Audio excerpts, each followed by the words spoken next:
نجاة ميديا دريد وورس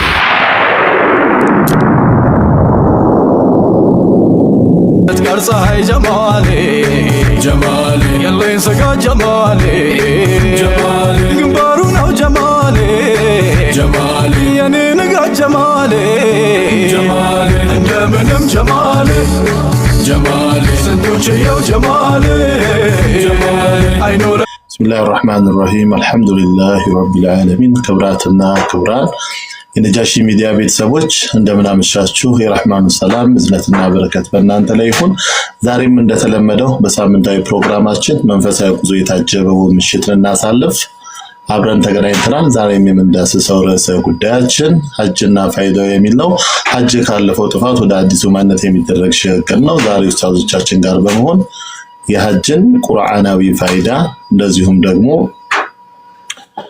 የሐዲሳዊ ምልከታዎችንና ትሩፋቶችን ከጀርባ ያሉትን ሳይንሳዊ ጥልቅ ፍልስፍናዊ ምስጢሮችን በተለይም ያንን የሱፊያዊ ቁርአን ፍቅርንና የመታረቅን ትርጉም በሰፊው እንመለከታለን። እስከ ፕሮግራማችን ፍጻሜ ድረስ መንፈሳችሁን ክፍት አድርጋችሁ አብራችሁን እንድትቆዩ እንጋብዛችኋለን። ይህ የምትከታተሉት በሳምንት የሚተላለፍላችሁ የነጃሺ ሚዲያ ጥንቅር ነው እየተከታተላችሁ ያላችሁት። እናንተም እዚህ የተገኛችሁ ውድና የተከበራችሁ በመካከላችን ላይ ያላችሁ የተከበራችሁ ኡስታዞቻችንን ኢንጂነር ሸፈቁዲን መሐመድ ራዚ ኢንጂነር፣ እንደዚሁም ኡስታዝ ኢሳ፣ ኡስታዝ አብዱል ሐሚድ፣ ወንድም አብዱል ሰታር እና ሼህ አብዱል ወሃብ ይገኛሉ። በዚህ ርዕሰ ጉዳይ ላይ ያላቸውን መረዳት ምልከታ እንደዚሁ ለታደማችሁ ታዳሚዎች አክብራችሁ ወዳችሁ መርጣችሁ ለተገኛችሁ ነጃሺ ሚዲያ ቤተሰቦች በአጠቃላይ እንግዲህ እንኳን በሰላም መጣችሁ ልንላችሁ እንወዳለን። ነጃሺ ሚዲያ የሚያስተላልፍላችሁን ፕሮግራም ከዚህ በፊት የነበሩ ጥንቅሮችን በነጃሺ ሚዲያ ዩቲዩብ ቻናል ላይ እየገባችሁ ሰብስክራይብ አድርጋችሁ መከታተል ትችላላችሁ። ይህ የሮብ ምሽት የሳምንታዊው ዕለት ጥንቅራችን ላይ ተገኝተናል ማለት ነው። እንደ ወትሮም የዛሬውን ፕሮግራማችንን በዱዓ ኢንጂነር ሸፈቁዲን በዚህ ርዕሰ ጉዳይ ሐጅና ፋይዳው በሚለው ርዕሳችን ላይ ብዙ የሚሉን ነገር ይኖራል። መድረኩን ለነሱ ሰጣለው። እናንተ ግን ሪፖስት ያላደረግን ላይቫችንን አንድ ሪፖስት እናደርግ ቤቱን ሜምበር እየሆናችሁ በምትችሉት አቅም ታፕ ኮፒ ሊንክ ሼር አድርገን ኢንቫይት እያደረግን ለመቀማመጥ እንድንቀማመጥ መልእክታችንን እናስተላልፋለን። አብራችሁን ስላላችሁ በድጋሚ ከልብ አድርገን እናመሰግናለን። ሰላም አለይኩም ወራህመቱላሂ ወበረካቱ።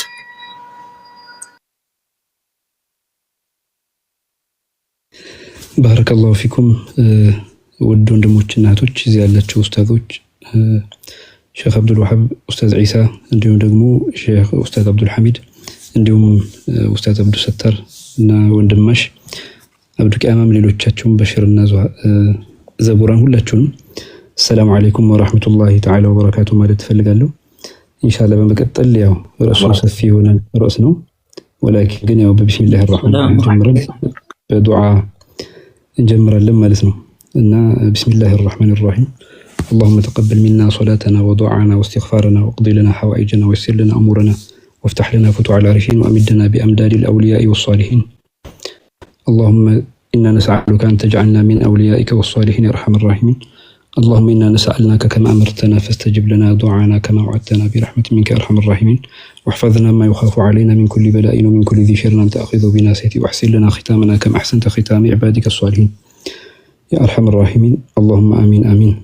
ان شاء الله የዛሬው ርዕስ ያው ሰፊ ርዕስ ነው። ኡስታዞች አሉ ኢንሻአላህ። እንግዲህ ዛሬ ሐጅ ሲባል ያው የሐጅ ወቅት ላይ ስላለን ትልቅ ደረጃ ያለው ነገር ነው። የሐጅን ቅኝት በዚህ መልኩ ለማቅረብ እወዳለሁ። አንደኛ ስለ ሐጅ ስናስብ ያው አንድ ነገር አይደለም፣ በጣም ብዙ ነገሮችን የያዘ ነው። አላህ Subhanahu Wa Ta'ala ሱረቱል ሐጅ ብሎ አንድ እንኳን ምዕራፍ አዘጋጅቶለታል። በዚህ ላይ የሚጀምረው ከቂያማ አኳያ ነውና ስለ ቂያማ ነው የሚጀምረው። ቂያማ ያው ትልቅ ክስተት እንደሆነ ሁላችንም እናምንበት ጉዳይ ነው። ከዚህ አንፃር ሁላችንም ያው ሐጅ አላህ እንዲወፍቅን እየለመነው የሐጅ ወቅት ከጊዜ አንፃር ትልቅ ቦታ ያለው ነው። ብዙ ነገሮች የተካተቱበት ነው ሲባል የመጀመሪያው አሽሩል ሁሩም ላይ የሚደረግ መሆኑን እንመለከታለን ማለት ነው። ሐጅ ሲባል ያው ብዙ ዑለማዎች መቼ ነው የተደነገገው የሚለው ላይ የተለያየ አስተያየት ሰጥተዋል። በስድስተኛው ሂጅራ አካባቢ ላይ እንደተደነገገ ማስረጃዎች ያመለክታሉ። ከዚህ አንፃር 9ኛው ዓመተ ሂጅራ ላይ ከተደነገገ ሐጅና ዑምራ ትልቅ የሆነ ደረጃ አለው። በኢማም ሻፊዒ መዝሐብ መሰረት ያው ሐጅም ዑምራም ዋጅብ ነው የሚለውን ነገር ይጠቁማሉ ማለት ነው። እና አላህ ሱብሓነሁ ወተዓላ ጊዜያቶችን ያው በተለያየ መልኩ አድርጎ አልቋቸዋል። እነዚህ ጊዜያቶች በረካ ያላቸው ጊዜያቶች መሆናቸውን ከሌሎች ለይቷቸዋል ማለት ነው። ይህንን የምናነሳው እንግዲህ ከሐጅ ጋር ስናነሳ ሐጅ የሚደረግበትን ወራቶች 3ቱን ወራቶች ቁርአን ላይ ሱረቱል በቀራ ላይ የተጠቀሰው እናነሳለን። የመጀመሪያው ያው ሸዋል ወር ነው። ቀጥሎ ዙልቂዕዳና ዙልሂጃን እናነሳለን ማለት ነው። በእነዚህ ወራቶች ነው የሚደረገው። ከነዚህ ወራቶች ውስጥ ደግሞ ትልልቅ የሆኑ ወራቶች ናቸው የሐጅ ወራት ቢሆኑም ነገር ግን አሽሩል ሁሩሞች የተካተቱበት ወራት በመሆኑ ትልቅ የሆነ ትሩፋት አለው ማለት ነው። እና እነዚህን ተግባሮች ስንተገብር አላህ ዘንድ ትልቅ ደረጃ የምናገኝበት ተግባር እንደሚሆን ግልጽ ነው። ከዛ ውጭ ደግሞ ጊዜው ታላቅ በመሆኑ ምክንያት በእነዚህ ጊዜ የሚፈጠሩ ትልልቅ ኸይር ስራዎች የበለጠ እጥፍ የሚደረጉበት እንዲሁም ደግሞ ከነዚህ ወቅቶች ደግሞ ወንጀል የተፈጸመ ከሆነ ደግሞ ትልልቅ ኃጢያቶች የሚመዘገቡበት ነው። ሐጅ ሲባል ለሁሉም የሰው ልጆች መመለሻና ሰዎች የሚሰባሰቡበት አድርጎታል። በተለይ ሰዎች በተለያየ ፕሮግራም የተለያየ ቦታ ላይ ይሄዳሉ። ትልልቅ ፕሮግራሞችም ላይ ለመሳተፍ ዝግጅት ይኖራቸዋል። ከነዚህ ዝግጅቶች አንፃር ትልቅ ቦታ ሰጥተውት እዛ ቦታ ላይ ለመገኘት እና ለመሳተፍ እድል ያገኛሉ።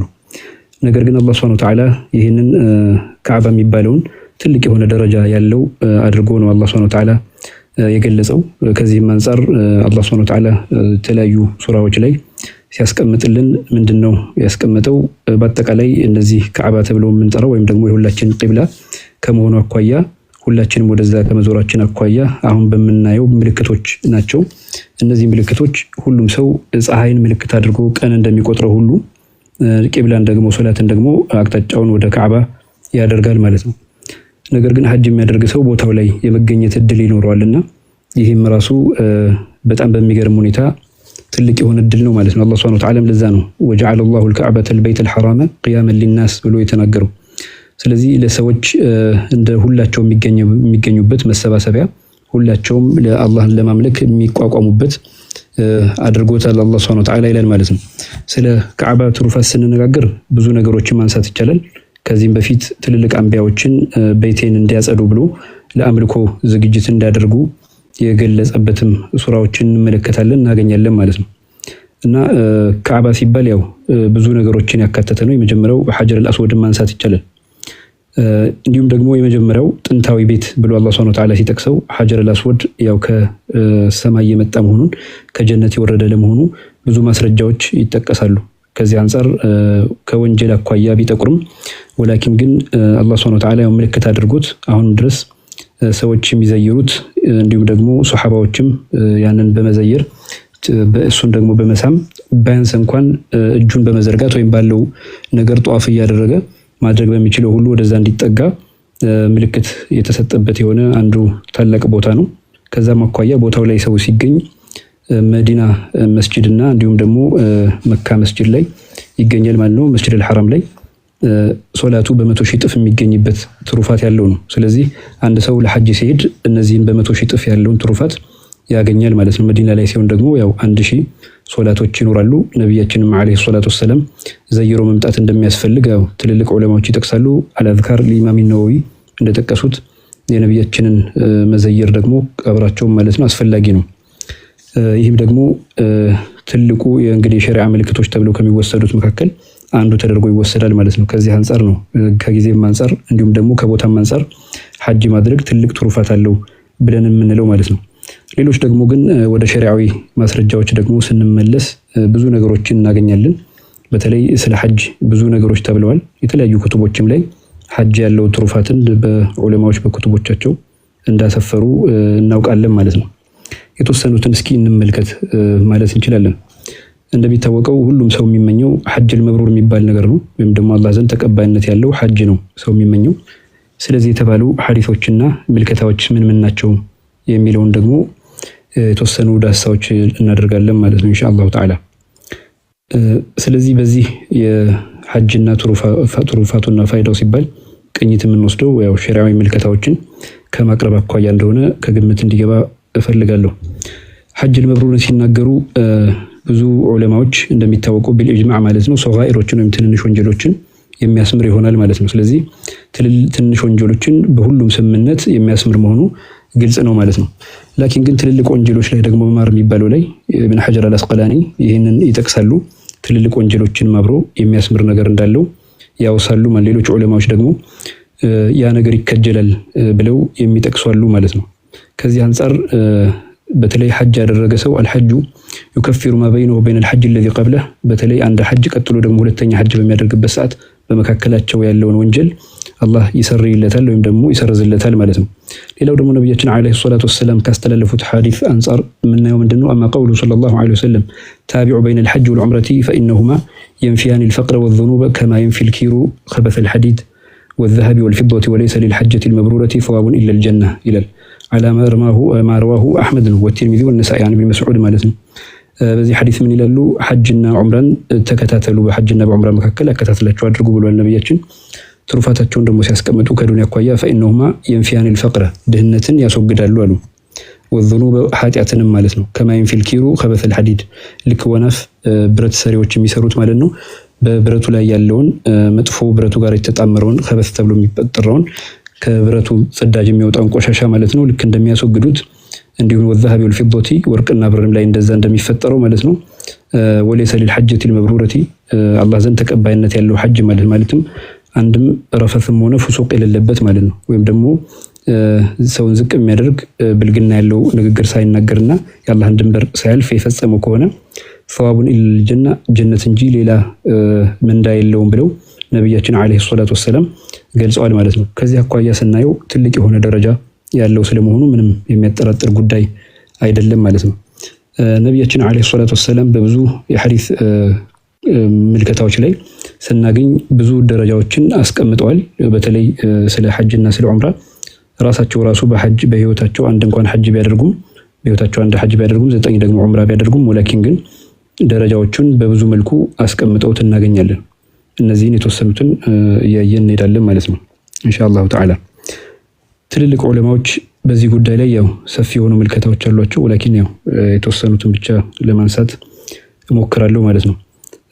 አንደኛ በቦታው ላይ መገኘት በተለይ መግፊራ ለሚያደርግላቸው በአረፋ ተራራ ላይ የተገኙ ሰዎች አብረው ሰውየው እዛ ላይ ካለ እሱም ደግሞ መግፊራ የሚያገኝበት ነገር እንዳለ ይገለጻል ማለት ነው። ሌላው ደግሞ ነብያችን አለይሂ ሰላቱ ወሰለም ረጃዓ ከየውሚን ወለደቱ ኡሙ እናቱ እንደወለደችው ሆኖ ይመለሳል ያሉበት አለ።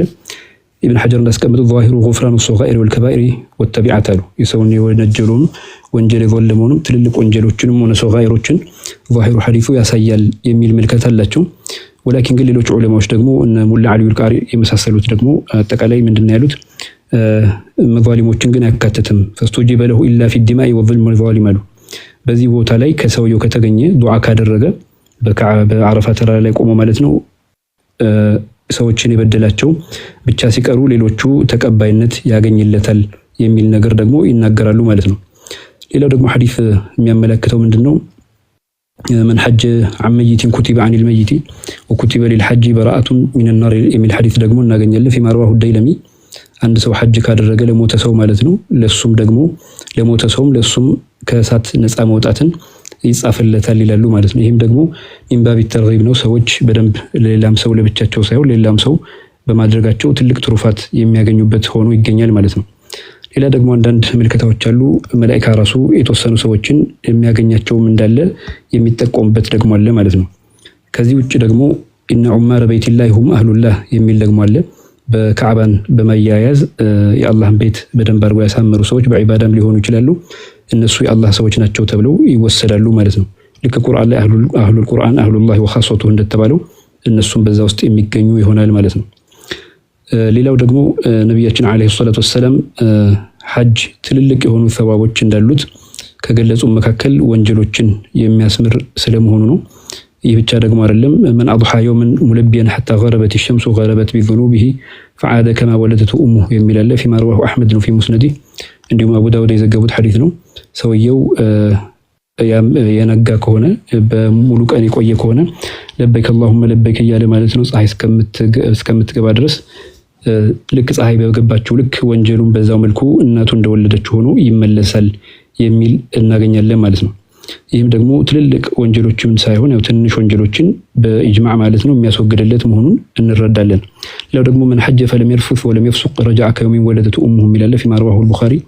ሌሎቹም እንደዘገቡት ማለት ነው። ምን ይላሉ? ለይሰ ፊህ ደላለቱን ሶሪሐቱን ዐላ ተክፊሪል ከባኢር።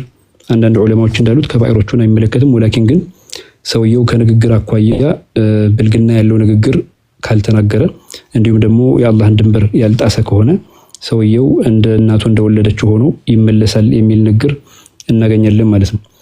በተለይ ሰዎች ደግሞ በሰለፉ ሷሊህ ዘመን ላይ ምን አይነት ተግባር የተገበሩ ነበረ እንዲሁም ስለ ሐጅ ምን ተናግረዋል የሚለውን ደግሞ የተወሰኑ ምልከታዎች መልከት ይጠበቅብናል። ሐሰን አልበስሪ ብለዋል አልሐጁል መብሩሩ አየርጃዕ ዛሂደን ፊ ዱንያ ራጊበን ፊል ዑቅባሉ።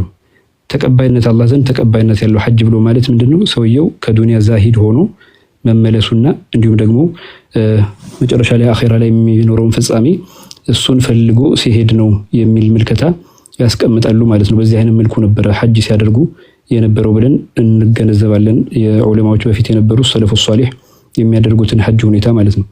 ከዚህ አኳያ ትልቅ ትሩፋት ሐጅ እንዳለው በእርግጥም ማወቅና መረዳት ይቻላል። ሌላው ደግሞ ነብያችን አለይሂ ሰላቱ ወሰለም እንዳስተላለፉልን በብዙ መልኩ የሐጅን የሚሳተፍ ከሆነ ሰውየው እንዲሁም ደግሞ አላህ ዘንድ ያለውን ነገር የሚያሳምር ከሆነ አላህ ዘንድ ተቀባይነት ከሚያገኝባቸው ዱዓው ተሰሚነት ከሚያገኝባቸው ጊዜያቶች የሚያሳልፍ ይሆናል። ቦታውም ደግሞ ዱዓን ተቀባይነት ከሚያስገኙ ወይም ከሚያስመቹ ቦታዎች መካከል አንዱ ለመሆኑ ማስረጃዎችም ይጠቅሳሉ ማለት ነው። ሌላው ደግሞ አቡበክር ረዲየላሁ ዐንሁ ብለዋል ቢአቢ አንተ ኡሚ ኢነ ሃዚሂ ለሰዓተን ማ ኩንተ ተضحኩ ፊሃ ፈመ ለዚ አضحከከ ብለው ተናገሩ። ሰይዱና አቡበክር ማለት ነው። በእናቴና አባቴ ለእርሶ ፊዳ ይሁንልዎት፣ እቺ ሰዓት እኮ እርሶ የሚስቁበት አልነበረችም፣ ምንድነው ያሳቃችሁ ብለው ሲጠይቋቸው ከዛ በኋላ ምን አሉ? አضحከ አላሁ ሲነከ ቃለ ኢነ ዐዱወላሂ ኢብሊስ ለማ ዐሊመ አነ አላህ ቀድ እስተጃበ ዱዓኢ ወገፈረ ሊኡመቲ አኸዘ التراب وجعل يحفو على رأسه ويدعو بالويل والثبور فأضحكني ما رأيت من جزعه የሚል ንግግር ነብያችን ፊማ ረዋሁ ኢብኑ ማጃህ ተናግረዋል። ምን አይነት ነገር ነው? የአላህ ጠላት የሆነው ኢብሊስ ያወቀ ጊዜ ጸሎቴ መሰማቱን ለኡመቴ ደግሞ ምህረት መደረጉን አፈር ይዞ በራሱ ላይ አፈር መለስለስ ጀመረ። እንዲሁም ደግሞ በራሱ ላይ ደግሞ ጸሎት ማድረግ ጀመረ፣ ራሱን መርገም ጀመረ አላህ እንዲያጠፋው እንዲሁም ከጉዳት ላይ እንደሚከተው ራሱ ላይ ራሱን መርገብ ጀመረ። ይሄን በማየቴ እሱ ፍርሃትና ጭንቀት ያስደሰተኝ የሚል ንግግር ተናግረዋል ማለት ነው። ስንቶቻችን ሸውቅ ይኖረናል እዚህ ቦታ ለመገኘት፣ እዚህ ቦታስ ደግሞ ኸይር ነገር ይዘን ለመመለስ የሚለውን ደግሞ እኛ ራሳችንን ልንጠይቅ ይገባል ማለት ነው።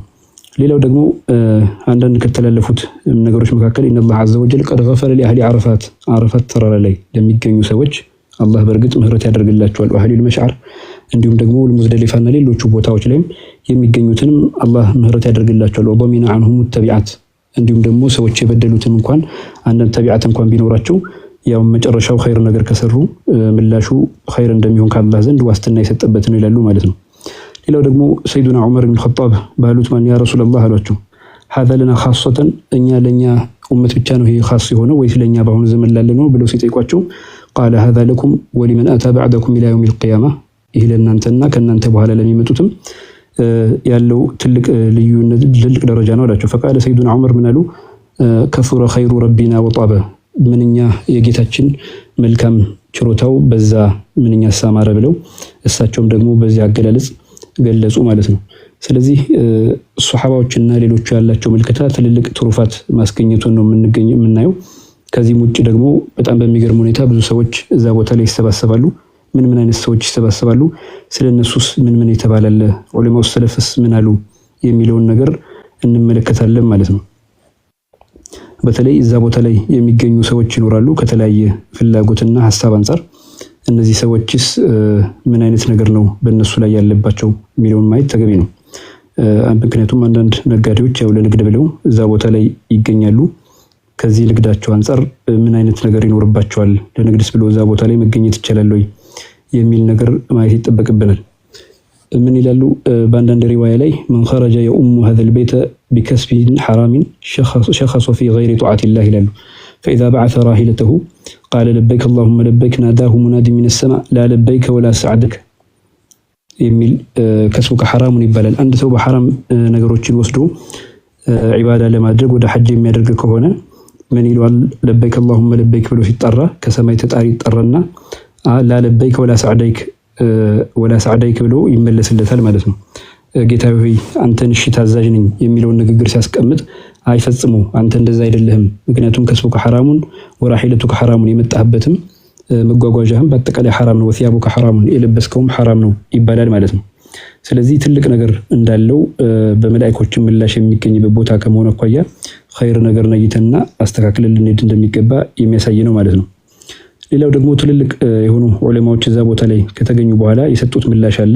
በተለይ ጥንቃቄ እንድናደርግ የሚረዳ መሆኑን ነው የምናየው። ብዙ ሰዎች ቦታው ላይ ከተገኙ በኋላ ኢብኑ ዑመር ምን ይላሉ ረዲየላሁ ዐንሁማ إذا رأى ما أحدث الناس من الزينة والمحامل يقول ሰዎች በጣም ማጊጠውና እንዲሁም ደግሞ ያሉትን ብዙ ዕቃዎች ሲያግበሰብሱ ሲመለከቷቸው የያዙትን ብዙ ሰዎች አብረው ጋር መገኘታቸውን ሲመለከቱ ምን ይላሉ? ሰዎች በጀማዓ ሄደው ዒባዳውን ብዙ ጊዜ ትኩረት የማያደርጉበት ከሆነ ነው አልሐጁ ቀሊሉን ሐጅ የሚያደርግ ሰው በጣም ጥቂት ነው አሉ። ወረኩ ከፊሩን ነገር ግን ለሐጅ ተብሎ ጠቅላላ በጉዞ የመጡት ግን ብዙ ናቸው የሚሉ አሉ። ከዛ በኋላ እሳቸው ثم نظر إلى رجل مسكين رث الهيئة تحته جوالق فقال هذا نعم نعم الحج ብሎ መለሱልን ማለት ነው። አንድ ሰው በጣም አለባበሱ ሁኔታው ደከም ያለ ሰው ሆኖ ነገር ግን አብሮት ደግሞ አንዳንድ መቋጠሪያ ዕቃዎችን የያዘ ሰው ተመለከቱ። ምስኪን የሆነ ሰው ማለት ነው። ሰይዱና ኢብኑ ዑመር ናቸው። አዎ ይሄ ነው፣ ይሄም ደግሞ ምንኛ ያማረ ሐጅ አድራጊ ነው ብለው ተናገሩ ማለት ነው። ስለዚህ ሌሎችም ዑለማዎች እንዳሉት ሙጃሂድ እንዳሉት ወቀድ دخلت القوافل ወሉ ብዙ ቡድኖች ገቡና ሐጅ ላይ ማክሰር الحج ምንኛ ሐጅ አድራጊ በዛል ወማቀለሁም ምንኛስ አነስተኛ ያደረጋቸው የሚል ንግግር ተናግረው እናገኛቸዋለን። ይህ የሚያሳየው ምንድነው? ሐጅ ብዙ ትሩፋቶችን እንድናገኝ ዘንድ ልናሟላቸው የሚገባውን ጩኸትና ቦታው ላይ መገኘት ሳይሆን ኸይር ነገር ማሰብና እንዲሁም ንያችንን አስተካክለን መገኘት አስፈላጊ ነው ብለን እንላለን ማለት ነው። በተለይ አንዳንድ ቦታዎች ላይ ሚቃት ላይ በምንገኝበት ሰዓት ከፍተኛ ጥንቃቄ ያስፈልገናል የሚለውንም አብረን ደግሞ መረዳት ይጠበቅብናል። የሐጅን ትሩፋት ለማግኘት እነዚህን ደግሞ ቅድመ ሁኔታዎችን ማወቅ ተገቢ ስለሆነ ማለት ነው። ሌላው ደግሞ አንዳንድ ነገሮች ማየት ከቻለ ደግሞ የምናሉ አህመድ ኢብኑ አቢ ሐዋሪ የሚባሉት ኩንቱ መዓ አቢ ሱለይማን አዳራኒ ያሉ ሂን አራዳ አን ዩሕሪመ ኢሕራም ለማድረግ ለሐጅ ለመነየት የፈለጉ ጊዜ ፈለም ይለበ ሐታ ሲርና ሚለን አንድ ማይል ያክል ርቀት እስከምናደርስ ለበይክ اللهم ለበይክ አላሉም ነበር ማለት ነው። ثم غشي عليه فافاق ከዛ እሳቸው ራሳቸውን ስተወደቁና ነቁ ይላሉ። وقال يا احمد አሏቸው። አህመድ ኢብኑ አቢ አልሐዋሪ ነው። أوحى الله تعالى إلى موسى عليه السلام ወደ ነብዩላህ ሙሳ ወህይ ያወርዳል አላህ አሉ። ሙር ظلمة بني إسرائيل ألا يذكروني እነዚህ በዳይ የሆኑ የበኑ እስራኤል ሰዎች እኔን አላህን ስሜን እንዳያወሱ አዘዛቸው አላቸው። فإني أذكر من ذكرني منهم باللعنة ከነሱ መካከል እንግዲህ በዳይ የሆነ ሰው ሰዎችን የሚበድል ሰው ቦታው ላይ ከተገኘ ምን ያደርገዋል ማለት ነው? ምላሹ እኔን በማውሳቱ ምክንያት እርግማን ነው የሚያገኘው ይላል። ወይ ሐከይ አህመድ ስለዚህ ወዮልህ አህመድ ወይ አሏቸው። በለገኒ አነ መን ሐጀ ሚን ገይሪ ሒሊን ثم لبى قال الله لا لبيك ولا سعديك ያለ ሐላል ባልሆነ መልኩ ያደረገ ከሆነ አንድ ሰው ሐጅ ከዛ ለበይክ اللهم ለበይክ በሚልበት ጊዜ ለርሱ ላ ለበይክ ወላ ሰዕደይክ ተብሎ ይመለስለታል። فما تأمنوا أن يقال لنا ذلك ስለዚህ ምንም አይነት ዋስትና የለም ለኛም እንደዛ እንዳይባል በሚል በጣም ጥንቃቄ ባለው መልኩ ሰዎች ራሳቸውን ንጹህ አድርገው ቦታው ላይ እንዲገኙ የሚመከር ተግባርን ከነሱ እንማራለን ማለት ነው። ከዚህ አንፃር ብቻ ሳይሆን ደግሞ በተለይ እዛ ቦታ ላይ ስንገኝ ትልልቅ የሆኑ መላእክቶችም ቦታው ላይ ይገኛሉ። የምናያቸው ሰዎች ብቻ ሳይሆን ትልልቅ የአላህ ሰዎችም ይገኛሉ ማለት ነው። አንዳንዶቹ ደግሞ ገውስ ብለው ይጠሯቸዋል። ትልቅ አላህ ዘንድ በጣም ቅርብ የሆኑ ዒባዶች ማለት ነው። እዛ ቦታ ላይ ሊገኙ ይችላሉና ከነሱ ጋርም ኸይር ነገር መዋዋልና ኸይር ነገር ማስተላለፍ ካልን ኸይር ነገር ተመልሶ ወደኛ እንደሚመጣልን የምንረዳበት ነው ማለት ነው። በተለይ ጁነይድ አንድ ጊዜ ሌሊት አካባቢ ላይ ጧፍ አደረጉና فسمع جارية تطوف وهي تقول አንድ ሴት ስትናገር ሰማት ማለት ነው። እና በንግግሯ ምንድነው ስትናገር ያ ጃሪቱ አማ ተተቂን الله تتكلمين في مثل هذا المقام እንደዚህ አይነት ንግግር በዚህ ቦታ ትናገራለሽ እንዴ አላህ ማትፈሪም እንዳሉት مثل هذا الكلام فالتفتت إلي ወደኔ ተመለከተችና وقالت لي يا جنيد البغدادي አለቻቸው። ለሁለት ቶቃ ለምተረኒ አህጁሩ ጢበል ወሰኒ ብለ መለሰችላቸው። እንግዲህ አላህ መፍራት ባይኖር ኖሮ እኔ አሁን ያለሁበትን መልካም ነገር አታየውም ነበረ የሚል ምላሽ ለእርሳቸውም ምላሽ ሰጠቻቸው ማለት ነው። ከዛ ጁነይዱል በግዳዲ ልትላቸው የፈለገችውን የሐጀር አልአስወድ ታላቅነትን ለመጠቆም ስለነበረ በዚህም ሁኔታ ራሳቸውን ስተው እንደወደቁም ይነገራል ማለት ነው። ይህ ሁሉ ያው ሐጅ ስናደርግ ጥንቃቄ እንድንወስድና ትሩፋቱን ወደኛ እንድንመለስ የሚያደርግ ነው ብለን ማለት እንችላለን። ሌላው ደግሞ ለአንዳንድ ዘገባዎች ደግሞ እናገኛለን። እነዚህ ዘገባዎች ያው ጠንካራ ያሉ ዘገባዎች ናቸው። አህሉ አረፋ ይጠብቃሉ ነው የሚለው። ከነሱ መካከል ኸይር አብራሮች ጋር የሚካፈሉትን የሆነ ደረጃ ማለት ነው። ወይም ደግሞ ከፉጃሮች ጋር የሚኖራቸው ምላሽ ይላሉ። ስለዚህ ወተዘከር باختلاف احوال الناس في موقف አረፋ ላይ ያላቸውን የሰዎችን የተለያየ ደረጃ ስላላቸው ያንን ደግሞ ያለበትን ቦታ ማስታወስ አለበት። እንደኔ አይነት ሰው ነው ብሎ ካጠገቡ ያለውን ሰው ሊለየው ስለማይችል ጥንቃቄ መውሰድ አለበት ማለት ነው። በዚህ አይነት ሁኔታ ጥንቃቄ ሊወስድ ይገባል ብለውም ደግሞ ይናገራሉ ማለት ነው። ከዚህ ሀገር ከኛ ሀገር አንፃር ደግሞ እዛ ሄዶ ቦታ ዱዓ ማድረግ ትልልቅ ነገሮችን ይመልሳል። ለምሳሌ ሼክ መሐመድ ታጁዲን አባታቸው ካሉበት ቦታ ከቃሉ ማለት ነው ሼህ አህመድ ቃሉ ስለሆኑ እሳቸው ሄደው ዱዓ አድርገው ተመለሱ ማለት ነው። ስለዚህ ዱዓ አድርገው ሲመለሱ ያደረጉት ዱዓ ዓሊም የሆነ ልጅ እንዲሰጠኝ ብለው ነበረ። እንግዲህ ለሀበሻ ትልልቅ ዑለማዎች መካከል የሚጠቀሱትን ሼክ መሐመድ ታጁዲን ሊወለዱ ችለዋል ማለት ነው። ስለዚህ ሰው እንደሚያደርገው ንያና ሂደት ሁሉም ሰው አግኝቶ ይመለሳል። ይህም ራሱ ትልቁ ደረጃ ነው የሐጅ የሚገኝበት ብለን ልንማርበት እንችላለን ማለት ነው። ኢንሻአላህ ያው ሌሎችን ደግሞ ወንድሞች ስላሉ አንዳንድ ሐዲሶችን ለነሱ እና ቁርአኖችን ለነሱ ተዋለው። በተለይ ግን ሁላችንም ትሩፋቱን ልናገኝ ዘንድ ካለን ጊዜ ቦታው ላይ የምንጠቀምበት ጊዜ መሆኑን ማስታወስ ያስፈልጋል። ያለንበትን ቦታ ደግሞ መካና መዲና መሆኑን ማስታወስ ያስፈልጋል። ሐጅ ያደረገ ሰው ደግሞ ምን ትሩፋት እንደሚያገኝ ተነጋግረናል። ለዚህ ደግሞ ጥንቃቄ የሚወሰድባቸውን ቦታዎች እንዳሉ ደግሞ መረዳት ያስፈልጋል። ስለዚህ በዚህ አይነት መልኩ የሐጅ ትሩፋትና ፋይዳው ሰፊ መሆኑን እንገነዘባለን ማለት ነው። ኢንሻአላህ በኋላ ላይ ደግሞ እድል ከተገኘ አንዳንድ ነገሮች ላይ የምንመለስ ይሆናል ማለት ነው። ሰላም አለይኩም ወራህመቱላሂ ተዓላ ወበረካቱ። ወአለይኩም ሰላም ወራህመቱላሂ ወበረካቱ። ሼኻችን ሼክ ፈኽሩዲን ኢንጂነር እንግዲህ በአማረ ሁኔታ በርዕሰ ጉዳያችን ላይ ሐጅና ፋይዳው በሚለው ርዕሰ ጉዳይ ላይ እጅግ በጣም የሚገርም ማብራሪያ ትምህርት ነበር የሰጡን። አላህ ኸይር ጀዛቸውን ይክፈላቸው። እንግዲህ በሐጅ ጉዳይ ላይ ብዙ ነገር አንስተዋል። የምንማርበት ከመማር ማልፈን የምንሰራበት አላህ ያድርገን። እንግዲህ ፕሮግራማችን ብዙ ያላወቅናቸውንና ብዙ ነገርን እያስተማር እንዳለ እናምናለን። እናንተም አብራችሁን ስላላችሁ በሰብር ያደመጣችሁን ስላላችሁ ከልብ አድርገን እናመሰግናለን። ታፕ ኮፒ ሊንክ ሼር ማድረግ እንዳይረሳ። ይህ እየተከታተላችሁ ያላችሁት የነጃሺ ሚዲያን ጥንቅር ሳምንታዊ ፕሮግራም ወቅታዊ ፕሮግራም ነው እየተከታተላችሁ ያላችሁት። ነጃሺ ሚዲያ እንግዲህ ዩቲዩብ ቻናል አለ። ሰብስክራይብ እያደረጋችሁ ቤተሰብ እንድትሆኑ ከዚህ መልእክታችን እናስተላልፋለን። በመቀጠል ኡስታዝ ሼህ አብዱል ወሃብ ኡስታዝ ኢሳ አሉ። እንግዲህ ሐጅና ፋይዳው በሚል ርዕሰ ጉዳይ ላይ የነሱ መረዳትና የተወሰነ ትምህርት በዚህ ርዕሰ ጉዳይ ላይ ይሰጡናል። ኡስታዝ ኢሳ ሼህ አብዱል ወሃብ መድረኩን ለእናንተ ለቃለሁ። بسم الله الرحمن الرحيم والحمد لله رب العالمين وصلى اللهم وسلم وبارك على سيد الأولين وحبيب رب العالمين وعلى آله وصحبه أجمعين وبعد.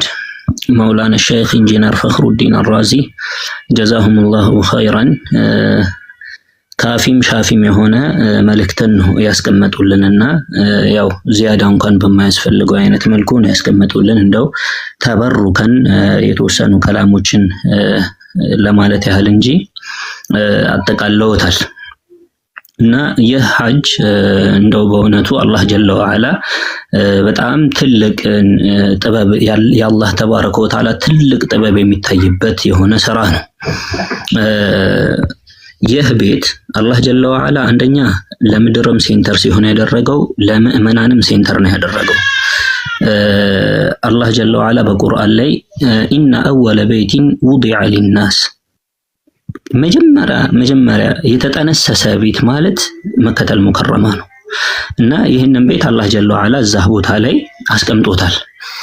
የሱ ትልቁን ሸረፍን የሚያሳየን የላቀ መሆኑን የሚያሳየን ኺታሙሁ ሚስክን ያደረገው አላህ ጀለ ወዐላ የብዙ አንቢያዎች ብዙ ሩሱሎች ተልከዋል። የተለያየ ቦታ ላይ ነው የተላኩት። እዛ ቦታ ላይ ግን የሁሉም ምእመን ሴንተር ተደርገው የተላኩ ቦታ ላይ የተላኩት ከሰይድና ኢስማኤል በኋላ ያው ሰይዲ ረሱሉላህ ሰለላሁ ዐለይሂ ወሰለም ናቸው። ለዓለማት እዝነት ናቸው። የሁሉም ደግሞ ነብያቶች በጠቅላላ አለቃ ናቸው። ሁሉም ነብያት ሳይቀር ተሕተ ሊዋኢሂ የውመል ቂያማ ከሳቸው ባንዲራ ስር ነው የሚሆኑትና ይህ ቤት ብዙ ጊዜ ተገንብቷል እንደምናውቀውና ኢትፋቅ ያለበት አለ፣ እንዲሁም ደግሞ ሙኽተለፍ የሆነ አለ። በመላእክቶች ተገንብቷል የሚል ዘገባ አለ። በሰይድና አደም፣ በሰይድና ሺስ እንዲሁም ሰይድና ኢብራሂም አላህም ጀለ ወዐላ ቁርአን ላይ ጠቅሶታል። ወኢዝ የርፈዑ ኢብራሂሙ አልቀዋዒደ ሚነል በይት ወኢስማዒሉ ረበና ተቀበል ሚና ኢነከ አንተ ሰሚዑል ዓሊም እያሉ ገንብተውታል። ከዚህ እንትናቸው በራሱ የምንወስደው ነገር ምንድነው? ሙእሚን የፈለገ ኸይር ነገር ላይ ቢሆን የፈለገ ስራ ላይ ቢሆን ለራሱ ሬት አይሰጥም። አሁን የተቸገርነው እኛ ምንድነው እየሰራን የሆነ ነገር በመስራታችን ለራሳችን ነው ማርክ የምንሰጠውና ነገር ግን የዚህ አይደለም። አላህ ጀለ ወዐላ ወለዚነ ዩእቱነ ማ አተው ወቁሉብሁም ወጂላህ ነው ያለው። የሰጡትን እንኳን ቢሰጡ ልቦናቸው ስጋት ላይ ነው ያለው፣ ፍርሃት ላይ ነው ያለው። አላህ ተቀብሎኛል ወይስ አልተቀበለኝም? አሁን ይህንን የሚያህል ልቅና ሸረፍ ሰጥቷቸው አላህ ጀለ ወዐላ ለሰይድና ኢብራሂም አለ ነቢይና አለይሂ ሰላም እንዲሁም ለልጃቸው ማለት ነው ስጋት አለ እዛ ጋር። ምን አይነት ስጋት? ረበና ተቀበል ሚና፣ ያ አላህ ተቀበለን፣ አደራህን ተቀበለን እያሉ ዱዓ እያደረጉ እየተማጸኑ ከትክክለኛ ሙስሊሞች አድርገን እያሉ እየተማጸኑ ነው ዱዓ ያደረጉትና ከዛም በኋላ ደግሞ መልእክተኛ ወበዓስ ፊህም ረሱላን ሚንሁም ከነሱ የሆነ መልእክተኛ የአላህ ላክ እያሉ ዱዓ እያደረጉ ነው ያንን ግንብ ሲገነቡት የቆዩት ማለት ነውና ከዛም ረሱላህ ሰለላሁ ዐለይሂ ወሰለም እኔ የአባቴ የኢብራሂም ዱዓና የወንድሜ ደግሞ ቢሽራ ነኝ፣ የኢሳ ዐለይሂ ሰላም ቢሽራ ነኝ ብለው ተናግረዋል። እና ሰይድና ኢብራሂም እንዲሁም አማሊቃ የሚባሉ የአረብ እንትኖች ጁርሁሞች ገንብተውታል ይባላል። እንዲሁም ቁሰይም ገንብተውታል ይባላልና ቁረይሾች ያው እንደምናውቀው ገንብተውታል። ጎርፍ የጎዳው ጊዜ ሰይዲ ረሱላህ ሰለላሁ ዐለይሂ ወሰለም የተሳተፉበት የሆነ ግንባታ ነው። በ35 ዓመታቸው ገደማ ያህል ማለት ነው። ከዛ በኋላ አብዱላህ ኢብኑ ዙበይርም ገንብቶታል ማለት ነው። ከዛ ሐጃጅ ኢብኑ ዩሱፍም ገንብቶታል። እና ይህ ቦታ አላህ ጀለ ወዐላ ሴንተር ነው ያደረገው። የሁሉም ቀልብ የምእመን ቀልብ የመንጠልጠያ ቦታ ነው አላህ ጀለ ወዐላ ያደረገው ይህንን ቦታ ማለት ነው። ሲር አስቀምጦበታል አላህ ጀለ ወዐላ፣ ትልቅ ሲር ነው ያስቀመጠበት። እና ይህ ሲር ምንድነው? አንደኛ ምእመናንን አላህ ጀለ ወዐላ ቁዋ ሊያገኙ ኃይል ሊያገኙ እንዲሁም ደግሞ የነሱ ኃይላቸውና ያሰባሰቡት ሐሳባቸው አይዲያቸው እንዲሁም ደግሞ ዓላማቸው ግባቸው ለረጅም ዓመታት ዘላቂ እንዲሆን የሚያስፈልጉ ነገራቶች አሉ። አንደኛ ሐሳባቸውን እንዲሁም ደግሞ ማንነታቸውን የሚመልሱበት ቦታ ሴንተር የሆነ ቦታ ያስፈልጋቸዋል። እና ይህ ቦታ ልክ እንደ ሴንተር ነው ለሁሉም። በአመት ከድሮም ጊዜ ጀምሮ በጃሂልያም ዘመን ሐጅ ይደረጋል። ስርዓቱ እንደጠበቀ ባይሆንም ሐጅ ይደረጋልና ሐሳብን ያሰባስባል፣ አንድነትን ያስገኛል፣ ብዙ እንትኖችን ያስቀምጠውና ያው ከሸሪዓው አንፃር ብዙ ብለውታል ሼኽ ፈኽሩዲን። መካነቱል ሐጅ የዚህ የሐጅ ማለት ነው ቦታው ከአንደኛው ጃኒብ ነው፣ ከእስልምና ማዕዘናቶች መሃል አንደኛው ጃኒብ ነው።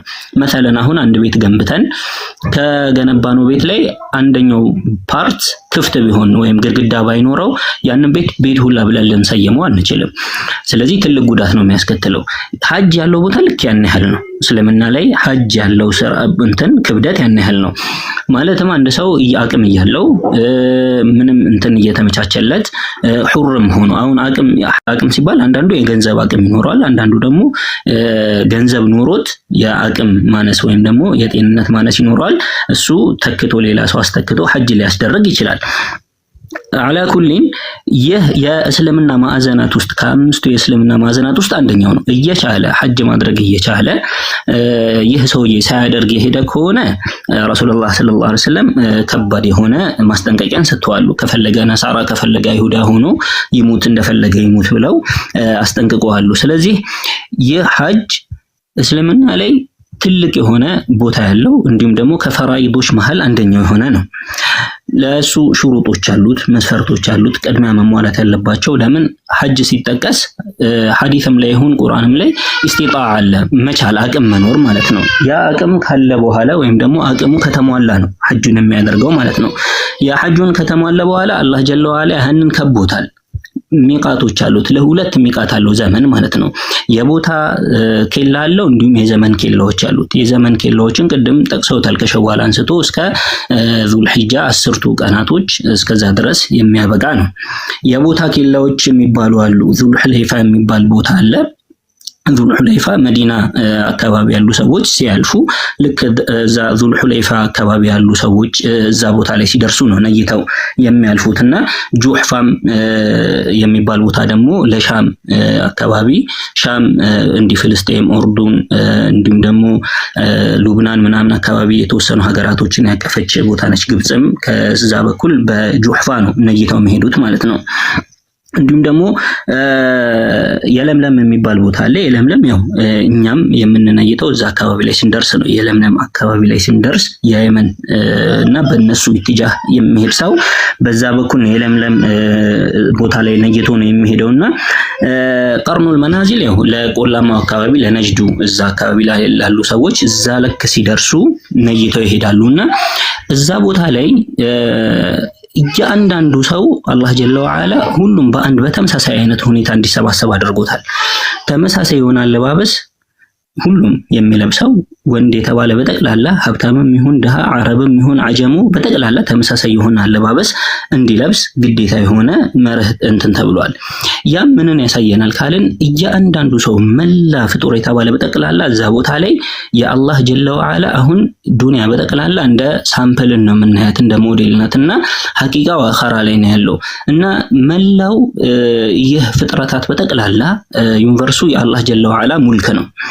እናም እዛ ቦታ ላይ ስንሄድ ልክ የአላህ ሙልክ ውስጥ እንዳለን አድርገን በአላህ ሙልክ ውስጥ እንደምንመላለስ ስንሯሯጥ ሰዓይ ስናደርግ በአላህ ሙልክ ውስጥ እንደምንመላለስ ይህንን እንትን እያደረግን ጧፍ ስናደርግም እንደዚያው እንዲሁም ተዓልቅ ስናደርግ በአስታሪል ከዓባ እንዲሁም ደግሞ በሩክነል የማን እነዚህ ሁሉ ከአላህ ጀለ ወዐላ ጋር አላህ ካልተቀበለን አላህ ጀለ ወዐላ በሩን ካልከፈተን ሌላ አማራጭ ሌላ በር እንደሌለን ችክ ብለን መጠየቃችንን ከሱ የሚያያይዝ የሆነ ነው ማለት ነው። ስለዚህ እዛ ቦታ ላይ ገኒዩም ፈቂር ነው፣ ፈቂሩም ፈቂር ነው። አግኒያም የተባለ ሁሉ በእርቃኑን ቆሞ አላህን የሚማጸንበት ነው። እንዲሁም ደግሞ ድሃውም እዛ ጋር ቆሞ አላህን የሚማጸንበት የሆነ ቦታ ነው። አንደኛ እዛ ቦታ ላይ ኢኳሊቲን የአላህ ጀለ ወዐላ ያሰፈረበት የሆነ ቦታ ነው ማለት ነው። ሁሉም በተመሳሳይነት መልኩ ማለት ነው። ስለዚህ እዛ ተሰብስበን ከታሪክም እናወሳለን። እስልምና ከታሪክ አንፃር ለታሪክ ትልቅ ግምት ትልቅ ቦታ እንደሚሰጥ የሚታይበት ቦታ ነው የሐጅ ስነ ስርዓት ማለት ነው። ለምን የሐጅ ስነ ስርዓቶችን ከተመለከትናቸው ከታሪክ ጋር ትልቅ ቁርኝነት አላቸው። የእስልምና አስተምህሮት ከታሪክ ጋር ምን ያህል ቁርኝነት እንዳለውና አላህም ጀለ ወዐላ ያህንን ምን ያህል እንዳበረታታም የምናይበት ነው። ሰዓዩን ብንመለከት የእናታችን ሀጀርን የምንመለከት ነው። እንዲሁም ደግሞ ጠጠሩንም ብንመለከት የሲርና ኢብራሂምና የእስማኤልን አላ ነቢና አለይሂ ሰላም የነሱን የምናስታውስበት ነው። ስለዚህ ምንን ነው የሚያሳየን ካልን የዚህ ትልቁ እንትኑ ያለንበትን አስተምህሮት ለማስቀጠልና የተሻለ ደግሞ ሐዳራ ለማምጣት ከታሪክ ላይ ተመስርተን ነው መሆን ያለበት። ታሪክን ረግጦ ወይም ደግሞ ታሪክን ረስቶ ታሪክን ጥሎ ወደፊት መቀጠል እንደማይቻል ነው የምናየው ማለት ነው። እንዲሁም ደግሞ የእስልምና ጠላቶችን ተመልክተን ከሆነ እስልምናን ለመጉዳትና ለመሸርሸር በሚሹበት ሰዓት ላይ የሚያደርጓቸው ተግባራቶች በጠቅላላ ምንድናቸው? ከታሪክ ጋር ቁርኝነት ያላቸው ነገራቶችን ማውደምና ማጥፋትን ነው የሚመርጡት። ቀድመው ያህንን ነገር ነው የሚፈጽሙት። ከዛ በኋላ ህብረተሰቡ ከታሪኩ ከእስልምና አመጣጥና ታሪኩ ጋር ያለው ተዋህዶ እየቀነሰ እየመነመነ ይሄዳል። ለእስልምና ያለው ማለት ነው ትኩረት ያን ያህል እየወረደ ነው የሚሄደው። ስለዚህ ታሪካችን ላይ ትኩረት ማድረግ እንዳለብን ታሪክ ታሪክን ማወቅና ታሪክን በደንብ አድርጎ ማገናዘብ ሌላ ታሪክ ለመስራትና ያንኑ ታሪክ መልሶ ለመድገም እንደ መሰረት ነው የሚሆነን።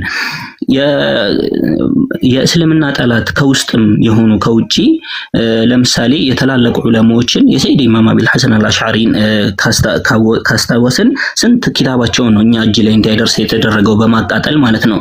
ይህ ሁሉ ለሚቀጥለው ጄኔሬሽን ታሪክ እንዳይደርስ የሚደረግ የሆነ ጥቃት ነው ማለት ነው። ስለዚህ እንትኖች አሜሪካ፣ ኢራቅ፣ ባግዳድ የገቡ ጊዜ አንድ ሸኽ ሲናገሩ ምንድነው ያሉት? ቀድሞ እዛ አካባቢ ላይ ያሉትን ዑለማዎች ነው በጠቅላላ የጨረሷቸው ይባላል። ዑለማውን በጠቅላላ ለምን እዛ ቦታ ኢራቅ ትላልቅ ዑለማዎች እያንዳንዱ የታሪክም ይሁን የማንኛውም የእስልምና ማዕሉማቶችን ስናጠና ከዛ ያልወጣ መሻይኽ ወይም ዑለማ የለም ነው የሱ ስም በብዛት ወይም ኩፍይ ነው ይባላል ወይም በስርይ ነው ይባላል። የዑለሞች መፍለቅ የሆነ ቦታ ናት። ስለዚህ የእስልምና ስልጣኔ መሰረት የሆነች ቦታ ናት። ያንን ለመቆጣጠር ሲፈልጉ እስልምና የእስልምና ስኮላሮችን ነው ቀድመው ያጠቋቸው። ኸይረን እና ምንድነው አላህ ጀለ ወዐላ ለኛ ይህንን ቦታ እንደ ሴንተር አድርጎ ያስቀመጠልን ለምንድነው? አንደኛ አቅማችንን፣ ኃይላችንን፣ ሐሳባችንን እንድናደራጅበት አንድነት ዩኒቲ እንድንፈጥርበት ነው ቦታው ላይ ማለት ነውና ከታሪክ ጋር ያለው ቁርኝነት ይመስለኛል ከኢራቅ ጋር ያነሳሁትና አብዛኛው የሐጅ ስነ ስርዓቶችን ከተመለከትናቸው ካለፉት የእስልምና ታሪኮች ጋር ከአንቢያዎች ታሪኮች ጋር ውህደት እንዳላቸው ነው የሚያመለክተንና ከታሪክ ጋርም ብዙ የሚጋብዘን እንዲሁም ደግሞ የሚመክረን ስራ ነው። ይህ የሐጅ ስነ ስርዓትን ከተመለከትን ያው ኢራቅ ላይ የተነሱት ምናልባት ካልተሰማ ተቋርጦ ከሆነ والله አለም እና ኢራቅን ለመጣል በሚያደርጉበት ግብግብ ላይ የተጠቀሟቸው ምንድነው መጀመሪያ የእስልምና ስኮላሮችን መጣል ነበር የተጠቀሙት ማለት ነውና እስልምና ስኮላሮችን ለመጣል የፈለጉበት ዋና ዓላማቸው ምንድነው ካለን እነዚህ እስልምና የሙስሊም ስኮላሮች እነዚህን ማህበረሰብ ትውልድ ቀራጭ ናቸው፣ ጄኔሬሽን አፍላቂዎች ናቸውና እነዚህን ከላይ ያለውን ከገነደሱት ምንድነው እረኛውን መታው እንትኑ ይበተናል ይባላልና ዋና ዋናዎቹን በመጣል ህብረተሰቡ የእስልምና ወኔ ውስጡ ላይ ይጣፋ ለእስልምና ያለው ማዕሉማት ከእስልምና ጋር ያለው ቁርኝነት እየመነመነ እንዲሄድ ያደረጉበት ሚና ነው። ስለዚህ ሐጅ ደግሞ ይህንን ይከለክለዋል። ሐጅም ቅድምም እንደጠቀሱት ሸኽ ፈኽሩ ማለት ነው አላህ ጀለ ወዐላ ለሱ ተረካ ሲጀምር ማለት ነው ከቂያማ ጋር አያይዞ ነው እንትን ያለውና ያ ቦታ ዝም ብሎ ሳይሆን አንድም ቂያማን የምናስታውስበት ቦታ ነው። አላህ ጀለ ወዐላ አንደኛ በየቀኑ 5 ጊዜ እንድንሰባሰብ አድርጎናል። በአመት ደግሞ እዛ ቦታ ላይ እንድንሰባሰብ አድርጎናል። እዚህ በቀን 5 የምንሰባሰበው እዚህ አካባቢ ሰዎች የምንተዋወቁ ሰዎች ሲሆን በአመት አንድ የምንሰባሰበው ቦታ ደግሞ የማንተዋወቃቸው ከዓለም የተወጣጡ የሆኑ ማህበረሰቦችን የምንሰባሰበው ዓለም ላይ ማለትም የውመል ቂያማ ላይ የምንሰባሰበው የዓለም ሁሉ አርዋሖችን የሚሰባሰቡት ማአጂሳዲህም ማለት ነውና ከዛም ውስጥ የምናውቃቸውም አለ እንዲሁም ደግሞ የማናውቃቸውም አለ። ይህን ሁሉ የምናውቅበት ወይም ደግሞ የምናስተውልበት ቦታ ነው አንድ መሰባሰባችን ማለት ነው። ስለዚህ አላህ ጀለ ወዐላ ያንን ቦታ ሲያበጅልንና ወደዛ ቦታ ሁላችንም እንድንተም ማለት ነው ሲያዘን ይህንንም ቀስዷል አላህ ጀለ ወዐላ የኛ አንድነት የኛ መሰባሰብ ለኛ ኃይል እንደሚሆን ለኛ አቅም እንደሚሆን እስልምናን አስተምህሮትን ወደፊት ለማስቀጠልም ይህ ዋነኛ ትልቁ መሰረት እንደሆነም የምናይበት ነው። ለምን ካልን እዛ ቦታ ላይ ከተለያዩ ሀገሮች ጋር የምንተዋወቅበት ነው። የተለያዩ ዓለሞች የሚሰባሰቡ ነው። ከዛ ሊቃውንቶች ይኖራሉ፣ የአካዳሚካል ኖሌጅ ያላቸው ይኖራሉ፣ እንዲሁም በንግዱ ዓለምም እንትን ያላቸው አሉ። ያኒ ንግድ የተከለከለ አይደለም። አላህ ጀለ ወዐላ እዛ ቦታ ላይ ችግር እንደሌለው ገልጿል። ሲጀመርም የአረቦችም ዓዳ ነበር ከዚህ በፊት ላይ እና ይህ ራሱ አንድ ኢኮኖሚ ማሳደግ የእስልምናን ኢኮኖሚንም ማሳደግ እንዴት አድርገን እንደምንችልም መሰረት የምናገኝበት ቦታ ነው።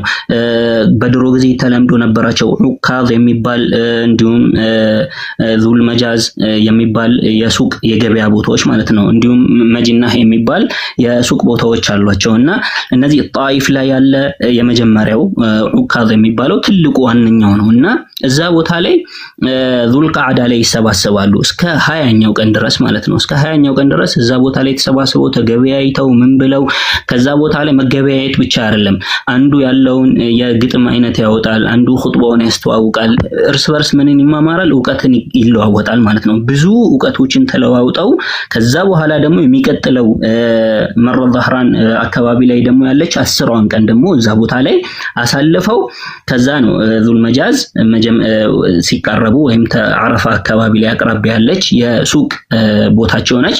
እዛ ቦታ ላይ መጨረሻውን ጨራርሰው ወደ ሐጅ ስነ ስርዓታቸው ይገባሉና ምእመናን ይህ የሐጅ ግዴታ ከተደረገባቸው በኋላ ንግድ መፈጸምን ያኒ አጥላሉት ወይም ደግሞ ደበራቸው፣ ደስ አላላቸውም ይህንን እንትን ማለት ነውና አላህ ጀለ ወዐላ አብሽሩ ችግር የለውም ነው ያላቸው። ለይሰ ዐለይኩም ጁናህ አንተብተጉ ፈضلا من ربكم ምንም ችግር የለውም ከአላህ ችሮታ የሆነ ነገር ብትፈልጉ እዛ ቦታ ላይ ካፒታላችሁን ብታሳድጉ ምንም ችግር የለውም የሚለን አላህ ጀለ ወዐላን ሩኽሳ አላህ ለማህበረሰቡ አውርዶለታል ማለት ነው። ስለዚህ የሙስሊሙን ማህበረሰብ አንደኛ ምናጠነክርበት ህብረቱን ምናጠነክርበት እንዲሁም ደግሞ ካፒታሉን በኢኮኖሚካሊ ምናሳድግበት ዕውቀት ምንለዋወጥበት የሐጅ መንፈሳችንን የምናድስበት በመንፈስ ታድሰን ልክ እንደ ነበረበት ልክ ከየውሚ ወለደትሁ ኡሙ እናቱ እንደወለደችው ሆኖ ሚን الصغائر የሚመለስበት የሆነ እንትን ነው፣ ስነ ስርዓት ነው። ስለዚህ በሁሉም አቀፍ ብንመለከተው አንደኛ ታሪካችንን እናውቃለን፣ ህብረተሰባችንን እናጠናክርበታለን፣ ኢኮኖሚያችንን እናሳድግበታለን፣ ሐሳባችንን እናዋቅርበታለን፣ ሐሳባችንን ወደ አንድ ነጥብ እንመልስበታለን። እዛ ቦታ ላይ ታዛዥነትን እንለምድበታለን። ታዛዥነት የሌለው ማህበረሰብ ሙስሊም ሊባል አይችልም። ለምን? እስልምና ሲባል አስለን ኢስቲስላም ነው፣ ታዛዥነት ነው። ስለዚህ እዛ ታዛዥነትን የምንማርበት ነው። በአንድ መሪ ሁሉም ያንን ሁሉ ተግባራቶችን የምንፈጽምበትና ቻይነት ታጋሽነትን የምንማርበት ነው። በዛ በጣም አራራ በሆነ ፀሐይ ላይ ጭንቅላትህን መሸፈን አትችልም ተብለህ ልብስ መልበስ አትችልም ተብለህ ፀሐይ የደበደበህ ያ ሁሉ ሰዓት አምልኮ ስትፈጽም መታገስ ራስህን ማቆየት ማለት ይህ ትልቅ ቻይነትን እንዲሁም ደግሞ ግብህ ላይ ለመድረስ አንተ ላለምከው ዓላማ ይሁን መቻልን ምትለማመድበት የሆነ ቦታ ነውና ሐታ ከእንትን ብቻ ሳይሆን ከመንፈሳዊ ብቻ ሳይሆን ከዚህ ከቁሳዊም ብዙ እንትኖች የምናገኝበት ፋይዳዎችን ጥቅሞችን የምናገኝበት የሆነ ተግባር ነውና አላህ ጀለ ወዐላ ዩኒቲ ከሌላችሁ አንድነት ከሌለ ህብረት ከሌለ ማለት ነው እናንተ ቫልዩለስ ትሆናላችሁ ብሏል። ወላ ተናዘዑ ፈተፍሸሉ ወተذهب ريحكم እናንተ ህብረት ከሌላችሁ እርስ በርስ ምትበጨቃጨቁና መሰነጣጠቅን የምታበዙ አይነት ከሆነ እርባና ቢስ ትሆናላችሁ። ልክ ረሱላህ ሰለላሁ ዐለይሂ ወሰለም የውመል ቂያማ በሚቀርብበት ወቅት ላይ ምን አይነት እንትን ይሆናሉ? ሙስሊሞች በቃ ብዛት በጣም ይኖራቸዋል፣ ነገር ግን አቅም አይኖራቸውም። ያም እርስ በርስ መሰዳደብ ይኖራል። ለምን? ወይዛ ተሳበት ኡመቲ ሰቀጣት ሚን ዐይኒላህ ነው። እርስ በርስ የተሰዳደቡ ጊዜ ከአላህ ተባረከ ወተዓላ ግምት ወዳቂ ነው የሚሆኑት። ስለዚህ ያንን ሁሉ ያጣሉ ማለት ነው። ያ ደግሞ ያንን ሁሉ የምናገኝበት ነው ይህ የሐጅ ስነ ስርዓት። ስለዚህ ሁላችንም በሸውቅ እንዲሁም ሁልጊዜም በዱዓ ልንጠባበቀው የሚገባ የሆነ ስርዓት ነው ይህ የሐጅ ስርዓት ማለት ነው። አንደኛ ረሱላህ ሰለላሁ ዐለይሂ ወሰለም ወደሳቸው ረፍዕ በተደረገው ይህ በአንድ ዘገባ መውቁፍ በሆነው ማለት ነውና የሚኑላሂ ዐለል አርድ ነው። ይህ እንትን ምንድነው? ሐጀረል አስወድ ማለት ነው። ልክ ሙባያዓ ከአላህ ጀለ ወዐላ ጋር የአላህ ቃል ኪዳን ነው ያ ሐጀረል አስወድ ማለት ነው። የአላህ ቃል ኪዳን ነው። እዛ ቦታ ላይ የሄደ ሁሉ ሐጀረል አስወድ ይመሰክርለታል የውመል ቂያማ። ከዓባም እንደዛው እያንዳንዱ ስራው ማለት ነው። ስለዚህ እዛ ቦታ ላይ ስንሄድ አንደኛ እነዚህን ሁሉ ትርፋቶችን ከማግኘታችን አኳያ መንፈሳችን ታድሶና ሰላም ሆኖ ነው የምንመለሰው። ግን እነዚህን ስነ ስርዓቶችን ስንፈጽም ምን መሆን አለበት? ሩሃችን እዛ ውስጥ መግባት አለበት ነው። ጀሰዳችን ብቻ አይደለም። ጀሰዳችን ብቻ ጧፍ ማድረጉን መመልከት የለብንም። ጀሰዳችን ብቻ ውቁፍ ላይ መቆሙን መመልከት የለብንም። አይናችን ማልቀሱን ብቻ መመልከት የለብንም። ሩሃችን እዛ ውስጥ አለ ወይ የሚለውን ነገር መመልከት መቻል አለብን። ጧፍ ስናደርግ ሰዓይ ስናደርግ እነዚህ ሁሉ ፊ መለኩቲላሂ ዐዘ ወጀል በአላህ ጀለ ወዐላ ንግስና ሙልክ ውስጥ እንደምንመላለስ እንዲሁም ደግሞ ችክ ብለን አላህን እየለመንን እንደሆነ እያስተዋልን የምንጠይቅበት ነው። ስለዚህ ሙጀረደል አፍዓልን በማየት ወይም እንቅስቃሴዎችን ስራዎችን ብቻ ተግባራቱን ብቻ በመፈጸም ከሐጅ እንትን ሆነናል ማለት አይደለም። ከወንጀል ተመረናል ወይም ደግሞ ንጹህ ሆነናል ማለት አይደለም። ቀልባችን ሐጅ ሊያደርግ ይገባል። መንፈሳችን ሐጅ ሊያደርግ ይገባል።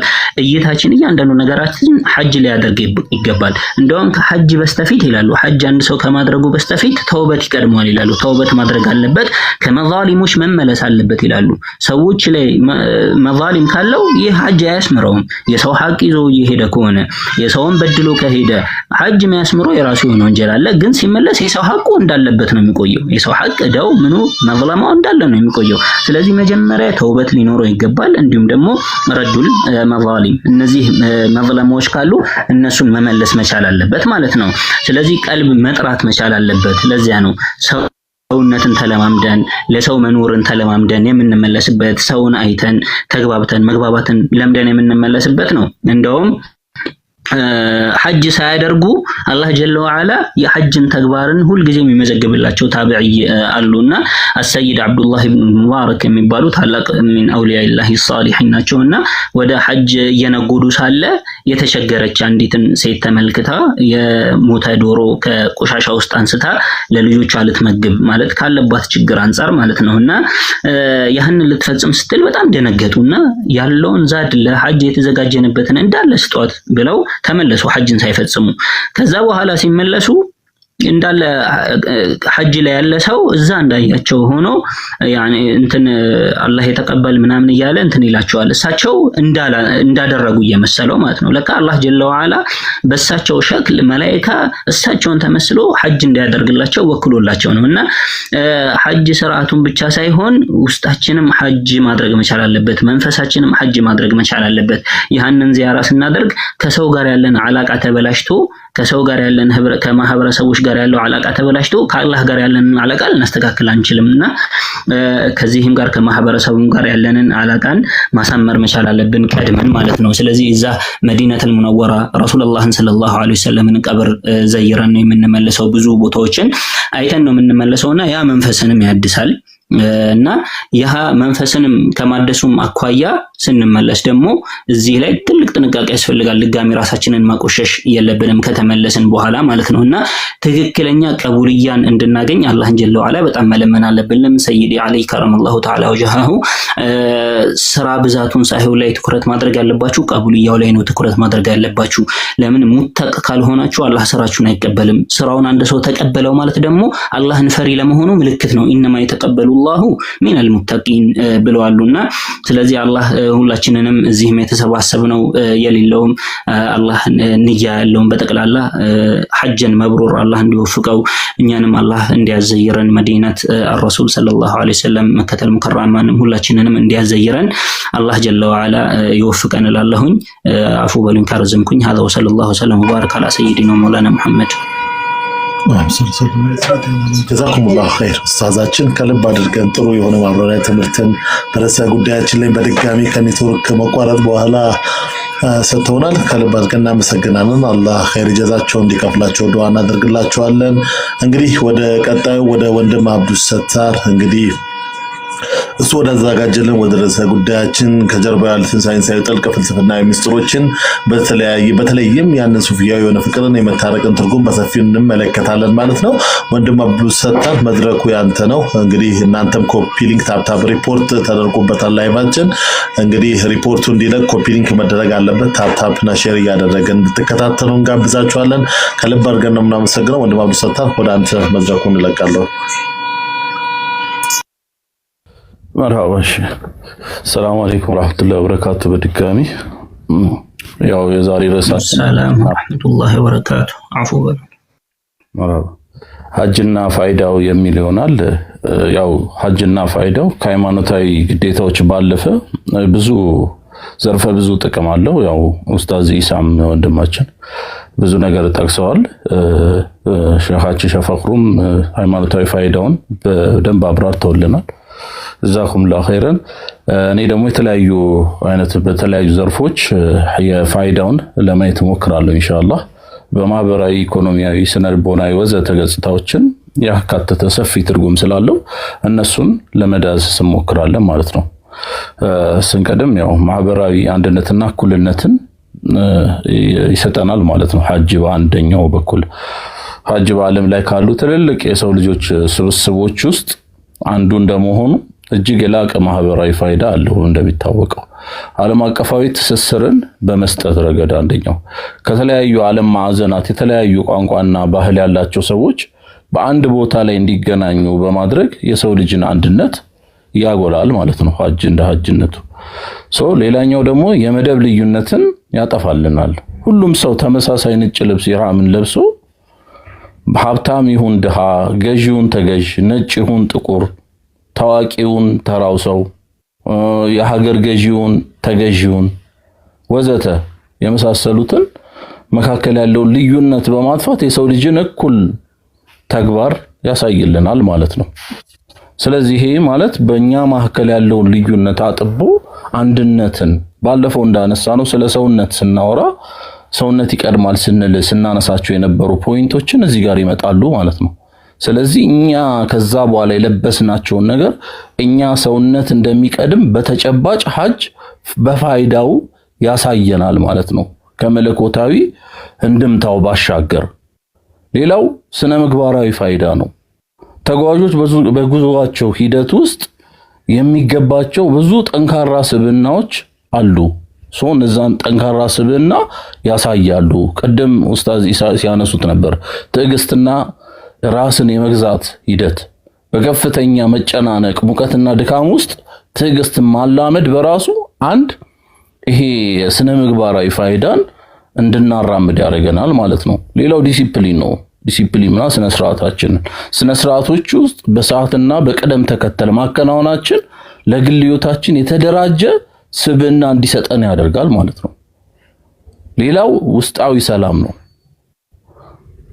ከዓለማዊ ጫጫታ ርቆ ወደ ውስጥ በመመሮ እረፍት እንድናገኝ ያግዘናል ማለት ነው። ስለዚህ ውስጣዊ ሰላምን እንዲሰጠን ያደርጋል። ወንድማሻ ውስጣዊ ሰላም የሚል የራሱ ፕሮግራም አለው። በዚሁ ላስታውሰው ብዬ ነው እና ሄዳችሁ ታዳምጡ። ጥሩ ጽሁፎችን ያቀርባል። በዛው የግል አካውንት ላይ ገብታችሁ ታዳምጡ። ብዙ ነገር ያስተምረናልና እሱንም ተከታተሉት እና ውስጣዊ ሰላም እንድናገኝ ያደርጋል። ሶስተኛው ኢኮኖሚያዊ ፋይዳ ነው። በሐጅ ጉዞ ውስጥ ለግለሰብም ሆነ ለሀገር ትልቅ ኢኮኖሚያዊ እንቅስቃሴ ምንጭ ነው። የንግድ ልውውጦችን እንድናደራጅ ስለሚያደርገን ማለት ነው። በጥንት ዘመንም ቢሆን የሐጅ የምስራቅና የምዕራብ ነጋዴዎች የሚገናኙበት ትልቅ የንግድ መድረክ ነበር።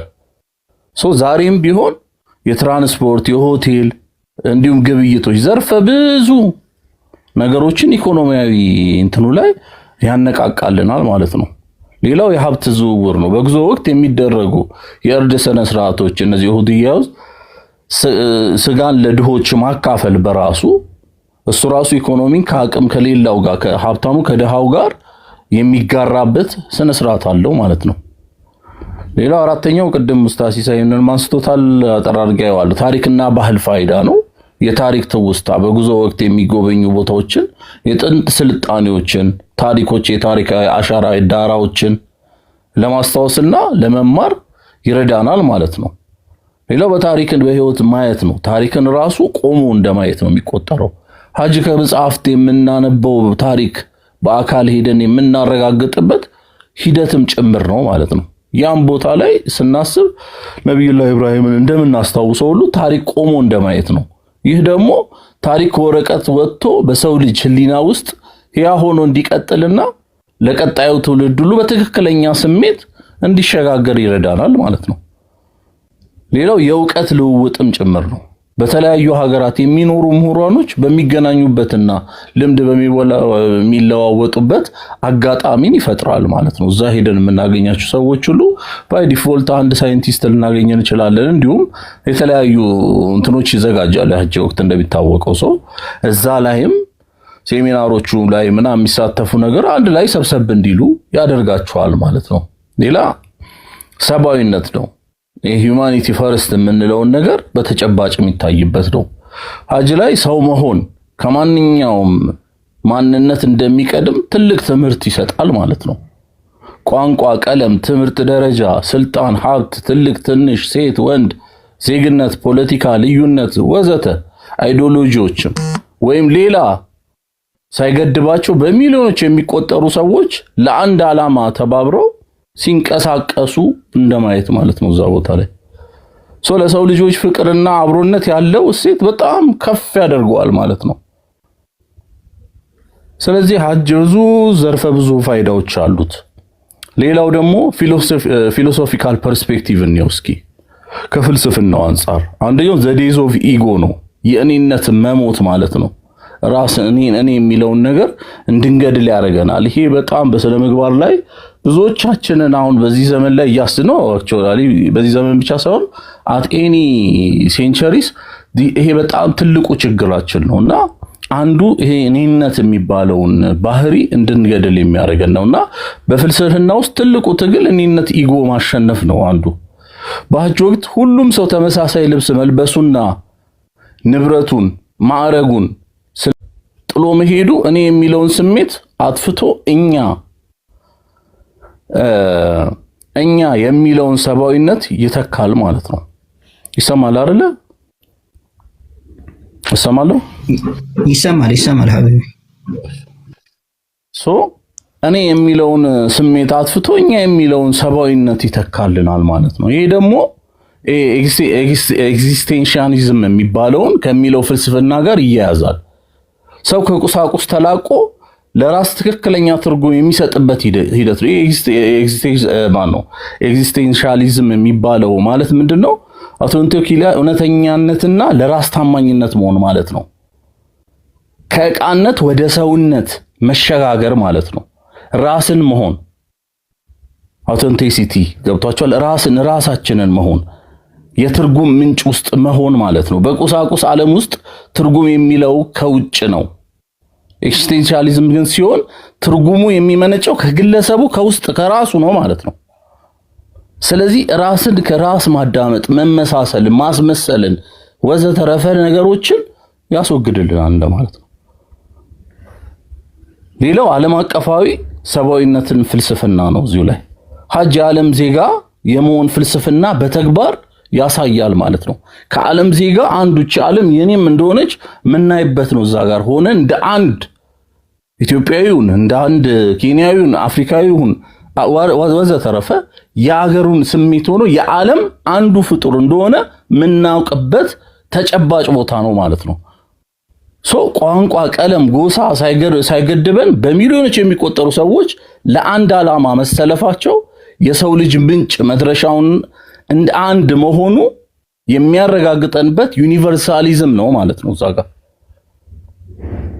ስለዚህ ሀጅ ካለው ፋይዳው አንዱ ራሳችንን በተጨባጭ እዛ ጋር የምናይበት ነው ማለት ነው። ሌላው የታጋሽነትና የጽናት ፍልስፍናም ነው።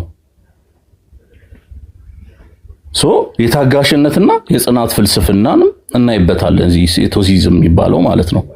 በሐጅ ውስጥ የሚገጥሙ አካላዊ ፈተናዎች አሉ። ቅድም ተብሏል። ሙቀት፣ መድረክ፣ ድካም፣ መጨናነቅ፣ በጸጥታና በትዕግስት የማለፍም ጽናት ነው ኤቶሲዝም። የሰው ልጅ ከውጫዊ ተጽዕኖች ላይ የውስጥ ሰላሙን የመጠበቅ እንዳለበት የሚያስተምር ስቶሲዝም ወይም የዚህ ፍልስፍና ተግባራዊ መገለጫ ነው ማለት ነው። ኦኬ። በዚህ ውስጥ አሁን በምንላቸው ኦብስታክሎች ውስጥ እነዚህ ሙቀት፣ መጨናነቅ፣ ረብሻ፣ ግፊያ የመሳሰሉት ድካም፣ በዚህ ውስጥ ራሳችንን የውስጣችንን ሰላም እናገኛለን። how it could be እንዴት ሊሆን ይችላል? ስለዚህ ይሄኛው አንዱ በዚህኛው ፍልስፍና ውስጥ ቼክ የሚደረግበት ነው ማለት ነው። ሌላው ከሳይንሳዊ አንፃር የስነ ልቦና ወይም ሳይኮሎጂ ደግሞ ስናየው ኮሌክቲቭ ኢንፈርመንት የምንለው የመንጋ ውጤት ማህበራዊ ሳይንቲስቱ ኤሚል ዱካም እንደገለጸው ምንድነው የሚለው? ሰዎች በአንድ ላይ ሆነው አንድ አይነት ስሜትና ተግባር ሲያከናውኑ ከፍተኛ የሆነ የጋራ ኃይልና ደስታ ይፈጥራል ይላል እሱ ኤሚል ዱካም ማለት ነው። በሐጅ ወቅት የሚፈጠር ስሜት ግለሰቦች ከጭንቀት ዲፕሬሽን ውስጥ እንዲላቀቁና ማህበረሰብ ባለቤት ስሜት እንዲሰማቸው ያደርገናል። እዚህ ጋር እንትን የምናይበት አለ ኒውሮፕላስቲሲዝም የሚባለው ማለት በአንጎላችን በአካባቢ ሁኔታ ውስጥ በልምምድና በትምህርት ይሄ ምክንያት ልምምድ ስናደርግ ራሱን የመቀየር የማደራጀትና የማሳደግ እነዚህ ተፈጥሯዊ ችሎታ ነው። ኦኬ ሶ አንድ አንጎላችን ተለዋዋጭ ነው። አንጎላችን የሆነ ፊክስድ አይደለም፣ ፕላስቲክ ነው። ላይክ ፕላስቲክ ሞልድ እንደሚደረገው አንጎላችንም ሞልድ ይደረጋል። አንጎላችን ስል አስተሳሰባችን እንደማለት ነው። ሌላው ምንድነው እዚህ ጋር ኒውሮፕላስቲሲዝም የሚባለው ፕላስቲሲቲ የሚባለው ምንድነው? ያልተጠቀሙበት ይጠፋል ነው። ዩዝ ኢት ኦር ሎስ ኢት ነው። ገባችሁ? የሆነ ነገር እውቀት ካልተጠቀም እውቀት ይረሳ የለ የሆነ ተግባራት እኮ ይረሳሉ። ቋንቋ ካልተጠቀምንበት ይጠፋብን የለ እንደዛ እንደማለት ነው። ስለዚህ አንድን ድርጊት ደጋግመን ስንሰራ ለምሳሌ ብስክሌት መንዳት፣ ለምሳሌ ሳይክል ስነዳ ወይም አዲስ ቋንቋ ለመለማመድ ያንን ድርጊት የሚያዙት የነርቭ መስመሮች ማለት ነው እየጠነከሩና እየፈጠኑ ይሄዳሉ። ስለዚህ መዳከም አንዳንድ ጊዜ ማናደርግ ካቆምን እነዛ ነርቭ መስመሮች ቀስ በቀስ እየደከሙ ይሄዳሉ። ስለዚህ መልእክት አይደርሰውም ማለት ነው ለብሬናችን። ስለዚህ መደጋገምና እዛ ጋር የምናደርጋቸው ሐጅ ላይ የምናደርጋቸው ተግባሮች እነዚህ የምንጠቀምበት ሐራም አይደል? አንዱ ሐራም የሆኑ ነገሮች አሉ፣ ክልክል የሆኑ ማናደርጋቸው ነገሮች በባህሪ ቅድም በጠቀስናቸው ነገሮች ኢቲካሊ፣ ስነ ምግባር፣ ትዕግስታችንን ወዘተረፈ ቅድም ከላይ የጠቀስናቸው ቅድም በመሻይኾቻችንና በኡስታዛችን ሲጠቀሱ የነበሩ ነገሮችን ደጋግመን ስናደርግ ነገ ደግሞ ወደ ሀገራችን ስንመለስ የደጋገምነውን ነገር ቶሎ ወደ መጨረሻ ላይ ወደ መፍትሄ ብያመጣዋለሁ። እነዚህ ነገሮች ደጋግመን ስናደርጋቸው ከዛ ከራሳችን ጋር ይዋሃዳሉ እንደማለት ነው። ስለዚህ አንዱም እነዚህ ናቸው ማለት። ሌላው የመጠገን ችሎታ ነው። በአንጎል ላይ ጉዳት ቢደርስ እንኳን ለምሳሌ በስትሮክ ምክንያት ኒውሮፕላስቲሲቲ የሚባለው የአንጎል የተጎዳ ክፍል ስራ ወደ ሌላ ጤናማ ክፍል እንዲዘዋወርና ራሱን እንዲጠግንም ይረዳዋል ማለት ነው። ስለዚህ ይሄ ኤክሰርሳይዝ የምናደርግበትም ቦታ ነው ብለን ልናየው እንችላለን። ስለዚህ ኒውሮፕላስቲሲቲ የባህል ለውጥ ነው ማለታችን ነው። ለተከታታይ ቀናት የሚደረጉ ተመሳሳይ ስነ ስርዓቶችና ራስን የመግዛት ልምምዶች በአንጎላችን ውስጥ አዲስ የነርቭ መስመሮች በመፍጠር ለረጅም ጊዜ የባህሪ ለውጥ እንዲመጡ ይረዱናል ማለት ነው።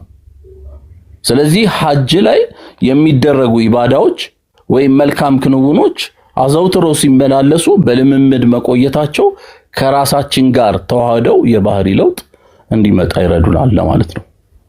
ሌላው የፍሰት ክሮውድ ወይም ክሮውድ ዳይናሚክ ፊዚክስ የሚባለው በሱም አንፃር የሐጅን ፋይዳ ማየት ይቻላል ማለት ነው። የሐጅ ጉዞ ለሳይንቲስቶች ይሄ የፍሰት ሳይንቲስት አሁን በጠየቅነው ክራውድ ዳይናሚክስ ፊዚክስ ላይ ሳይንቲስቶች ትልቅ የጥናት መድረክ አድርገው ያዩታል። በሚሊዮኖች የሚቆጠሩ ሰዎች በአንድ አቅጣጫ ሲንቀሳቀሱ የሚፈጠረው የኃይል ስርጭት የፍሉድ ዳይናሚክሱን የሰው ልጅ አቅምን እና ስነ ስርዓትን ኢንትሮፒ ኦር ኦርደር መስተጋብርን ለማጥናትና ትልቅ ግብዓት ይጠቅሙታል ወይም ብዙ ግኝት እንዲገኝ አድርጓል ማለት ነው። ከተገኙት ግኝቶች መካከልም አንዱ ፈሳሽ መሰል ባህሪ ነው ፍሉድ ዳይናሚክስ የምንለው። ኦኬ ሰዎች በብዛት በአንድ ላይ ሲጓዙ እንደ ግለሰብ ሳይሆን እንደ ፈሳሽ እንደ ፍሉድ ማለት ነው። አንድ ጊዜ እንደሚንቀሳቀስ ፍሉድ ወይም እንደ ውሃ የመንቀሳቀስ ባህራን ያሳያሉ ማለት ነው። ኦኬ ስሜት ይጋራሉ እንደማለት ነው። ኦኬ አንዳንዴ ብዙ ጊዜ የሆነ መድረክ ላይ ቁጭ ብለን ወይም የሆነ ቦታ ሆነን ስሜት ተጋብቶ አያውቅም። የዛ ቦታ ሞቲቭ ወስዶን አያውቅም። ወደዛ ተስበን አናውቅም። እሱ ማለት ነው። በቃ በቀላል ኤግዛምፕል። ኦኬ ሌላው መቀላቀልና ሞገድ ነው። ስቶፕ ኤንድ ጎ ዌቭ ማለት ነው። ይሄ ደግሞ ምንድነው? ልክ በትራፊክ የመተጨናነቀ ወቅት እንደሚታየው ማለት ነው። በሐጅ ጉዞ ወቅትም ሰዎች መካከል ድንገተኛ ሞገድ እንቅስቃሴ ይፈጠራል። ይሄ ደግሞ አንዱ ሲቆም ሌላኛውም የሚቆምበት፣ አንዱ ሲራመድ ደግሞ ሌላኛው የሚከተልበት ሂደት ነው ስቶፕ ኤንድ ጎ ዌቭ የሚባለው ማለት ነው። ይሄን ማጥናት ደግሞ ሰዎች ደህንነት ለመጠበቅና ፍሰትን ለማቀላጠፍ ይረዳል ማለት ነው። ከዛም እንደ አንድ ጥናት ዘርፍ ይጠናል ማለት ነው። ሌላው የማህበራዊ ማንነት ተጽዕኖ ነው። ሶሻል አይደንቲቲ እዛው ላይ ይታያል። ከሌሎች የህዝብ ስብስቦች በተለየ የሐጅ ላይ ያሉ ሰዎች ከፍተኛ የሆነ የጋራ ግብና ትዕግስት አላቸው።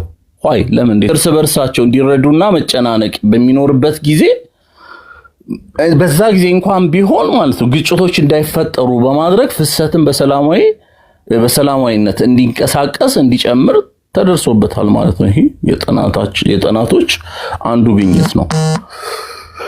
ሌላው አውቶማቲክ ክትትል ነው። ይሄ ኤአይ አልጎሪዝምን እንዲሰራም አንዱ ጥናት ተደርጎ የተገኘበት ግኝት ነው። በሐጅ ጥናት አማካኝነት የሰው ሰራሽ አስተውሎት ኤአይ ካሜራዎች የሰዎችን ብዛት፣ ፍጥነት በመለካት አደገኛ ሁኔታ ሳይፈጠር በፊት ቀይ መስመር ወይም መድረሱን ለደህንነት አካላት በሚጠቁም አልጎሪዝም እንዲበለጽግ አድርጓል ማለት ነው። እነዚህ ነገሮች ለሌላም ቦታ ይወስዳሉ። ስብሰባ ቦታ ላይ፣ የትራፊክ ሂደት ላይ፣ ሰዎች በሚበዙበት አቅጣጫዎች ላይ እንደ ታይምስ ስኩዌር ኒውዮርክ ላይ ያለው ወይም አሉ አይደል እንደ መገናኛ ልንለው እንችላለን። እንደዚህ አይነት ቦታዎች ላይ ሳይንሱ እንትኑስን በለዘግ እንደዛ ማድረግ አፕላይ ማድረግ ይቻላሉ ማለት ነው። የጃፓን ስኩዌሮች አሉ ብዙ ዓለም ላይ እነዚህ ሰው በጣም በጎርፍ የፖፑሌሽን ዌቭ ያለበት ቦታዎች አሉና እነዛን እንዲሆን ያደርጋል። ሌላው አንትሮፖሎጂ ነው።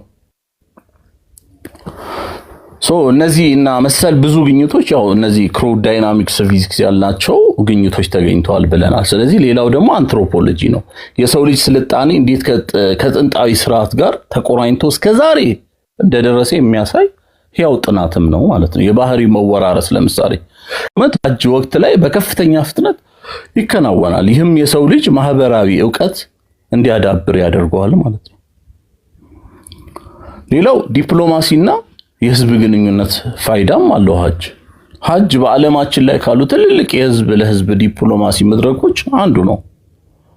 የባህል ልውውጥ አለው። እዚህ ላይ ሰዎች ከተለያዩ አህጉራት የሚመጡ በመሆናቸው ስብስባቸው የምግብ ሊሆን ይችላል፣ አሰራራቸው፣ አኗኗራቸው፣ ዘይቤያቸው ምናምን በማውራትም እዛ ጋር ባህል ኢንተራክሽን ላይ የሚታዩ ናቸው ማለት ነው።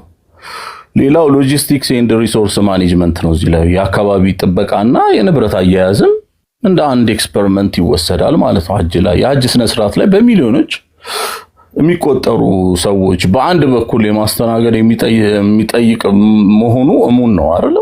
ስለዚህ ለዘመናዊ አስተዳደር ትልቅ ትምህርትም ይሰጣል ማለት ነው። የቀደም ብለናል። ይሄ የሰዎች ፍሰት አስተዳደር ክራውድ ማኔጅመንት እሱንም ይሄ ክራውድ ሲሆን እንዴት ነው ማኔጅ የሚደረገው የሚባለው ነው።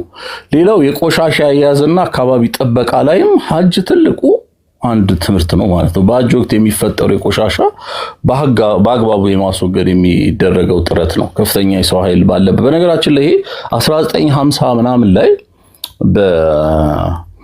እንትን ላይ ሳውዲ ላይ አሜሪካኖች እግራቸውን እንዲጥሉ ካደረጋቸው አንዱ እዚህ አረቡ ዓለም ማለት ነው ምንድነው ከዚህ ከኩዌት ኢራቅ ወረራ በፊት እዛ ላይ እግራቸውን እንዲከቱ ካረጋቸው ነገር አንዱ ይሄ ነው። ጥናት እናጠናለን ብለው አስጠንተው ምናምንና ጆን ፐርኪንሰን የሚባል አንድ መጽሐፍ ጽፎ ነበር፣ ኪሊንግ ሆፕ የሚባል ማለት ነው።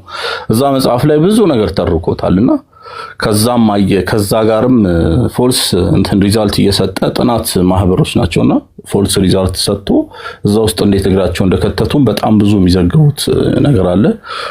ያንን ኢንተረስቱ ያላችሁ ሰዎች ሄዳችሁ ማንበብ ትችላላችሁ። ኪሊንግ ሆፕ በሚል ጆን ፐርኪንሰን እሱ ያለው ነውና ከዚህ ጋር በጣም ይሄዳልና የቆሻሻ አያያዝና አካባቢ ጥበቃንም እዛው ላይ ማየት ይቻላል። የሁሉ ሰው ሲመጣ ዌስት አለው። ዌስቱን የሚጠቀማቸው ነገሮች ሁሉ ቆሻሻ ውስጥ ይጣላል። እንዴት ነው ማኔጅ የሚያደርጉት የሚለው ከዛም ብዙ ልምድ መወሰድ ይችላል ማለት ነው። ሌላው የአካባቢ ብቃትና የጤና ፋይዳው ነው። ሐጅ ከፍተኛ እንቅስቃሴ የሚፈጠርበት ጉዞ ነው እንደሚታወቀው። ስለዚህ የአካል ብቃት እና የጤና ፋይዳ ከሱ ዘርፍ ነው። የአካል ጥንካሬን የሚያመጣል። ለረጅም ኪሎሜትሮችን በእግር መጓዝ፣ በፀሐይና በሙቀት ውስጥ መቆየት ለግለሰቡ የአካል ብቃትና የመቋቋም አቅም ወይም ኢንዱራንስ ይፈትሻልም ያጠነክረዋልም ማለት ነው። ሌላው የጤና ግንዛቤ ነው። ከጉዞ በፊት የሚወሰዱ ክትባቶች፣ በጉዞ ወቅት የሚደረጉ የጤና ጥንቃቄዎች፣ እነዚህ ሁሉ ተጓዡ ስለ ግልና ስለ ማህበረሰብ ጤና ያላቸውን ንቃተ ህሊና ከፍ እንዲያደርገው ያደርጋል ማለት ነው። ስለዚህ እነዛ ሶፊስቲኬትድ በሆነ በተጨናነቀ ቦታ ላይ ሰዎች ሲሄዱ ያንን የአካል ጥንቃቄ እንዲያደርጉ ያደርጋል ማለት ነው። ሌላው ጊዜ ማኔጅመንት ወይም ታይም ማኔጅመንትንም ማየት ይቻላል ማለት ነው። ስለዚህ በሐጅ ስነ ስርዓት እያንዳንዱ ተግባር የሚከናወነው ጥብቅ ሰዓት አላቸው ማለት ነው አይደል? የተያዘ ፔሪድ አለው፣ ዊንዶ አለው። ስለዚህ ተጓዥ የተወሰኑ ስራዎችን በተወሰኑ ሰዓትና ቀናት ውስጥ ማጠናቀቅ አለበት እንደሚታወቀው። ስለዚህ ይህም ልምድ ደግሞ በሰውየው የዕለት ተዕለት ህይወት ውስጥ ለጊዜ ትልቅ ቦታ እንዲሰጥ፣ ለቀጠሮ ታማኝ እንዲሆን ያሰለጥነዋል ማለት ነው። ይሄ ሰላት የምንለው ነገርም እዚህ ውስጥ ይሄዳል። በዕለት ተዕለታችን ሰላት ካለው ጥቅም አንዱ ታይም ማኔጅመንታችን ጀስት እንዳናደርግ ነው። አንድ ነገር አንድ ሰዓት ላይ ነው፣ እዛ ቦታ ላይ ነው የሚሆነው። ኦኬ ሱቢን በኢሻ ሰዓት መስገድ አይቻልም እንደማለት ነው። ስለዚህ ሰዓት ታይም ማኔጅመንትንም ያስተምረናል ወይም ኢንዲኬት ያደርገናል ማለት ነው። ሌላው የበጎ ፈቃደኝነትና የራስ ጥልቅ ራስን ጥቅም የመተው እሴት ነው። በሐጅ ወቅት ብዙ ወጣቶችና በጎ ፈቃደኞች በእንትን ይደግፋሉ አይደለ? በእድሜያቸው ለገፉ ሰዎች፣ ለታመሙ ወይም መንገድ ለሳቱ ሰዎች እርዳታ ያደርጋሉ። ይህ ደግሞ የራስ ምቾትን መተውና አድርጎ ለሌሎች መኖር የሚለውን የሰብአዊ እሴት በከፍተኛ ደረጃ የሚያጎለብት ነው። ያንን ደግሞ የሚያይ በዛ የተረዳ ደግሞ እሱም ከዛ ትምህርት የሚወስድበት ነውና ብዙ ልምድ ልውውጦች የሚደረጉበት ነው ማለት ነው።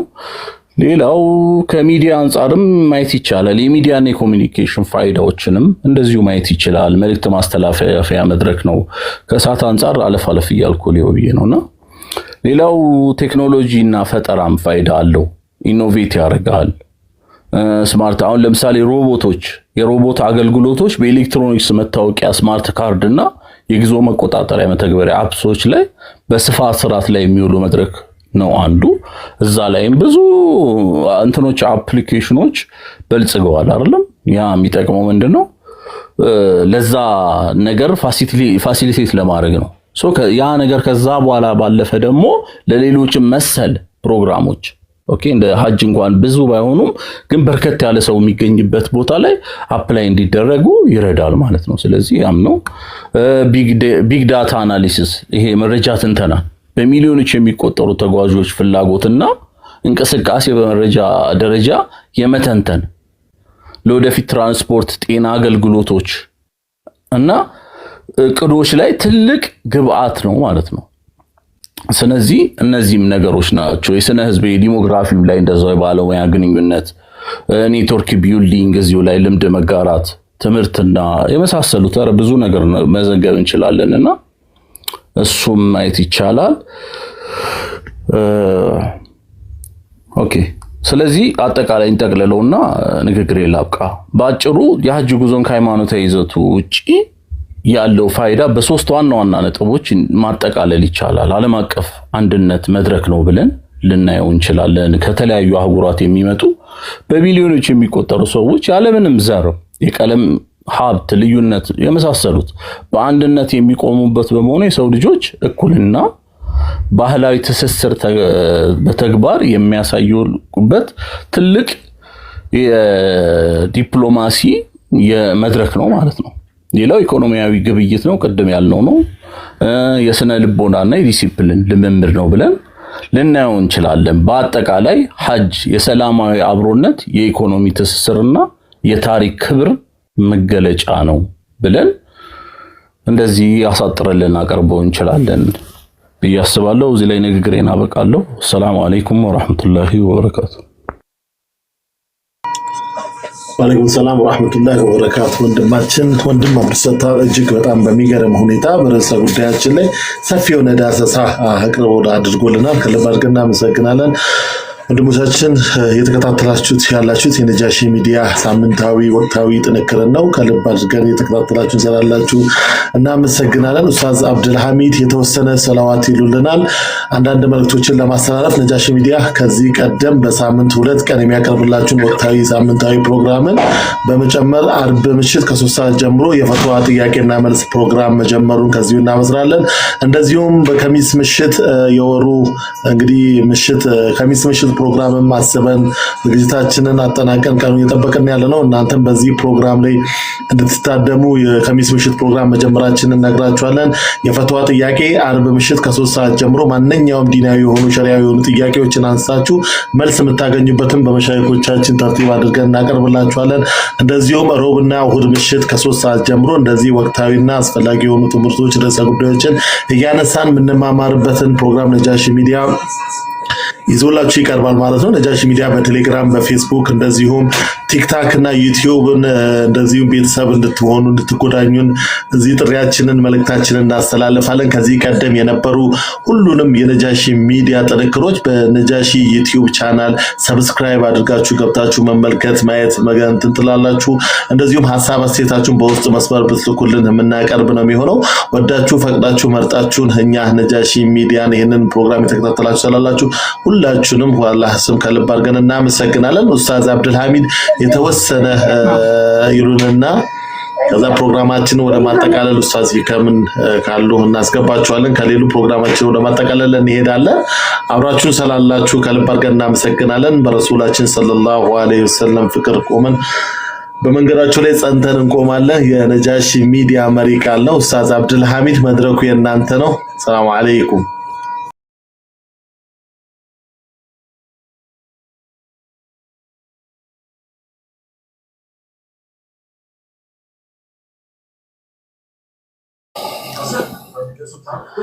صلى الله على محمد صلى الله على محمد محمد علم الهدى محمد محمد علم الهدى محمد محمد علم الهدى محمد صلى الله على محمد صلى الله على محمد محمد علم الهدى محمد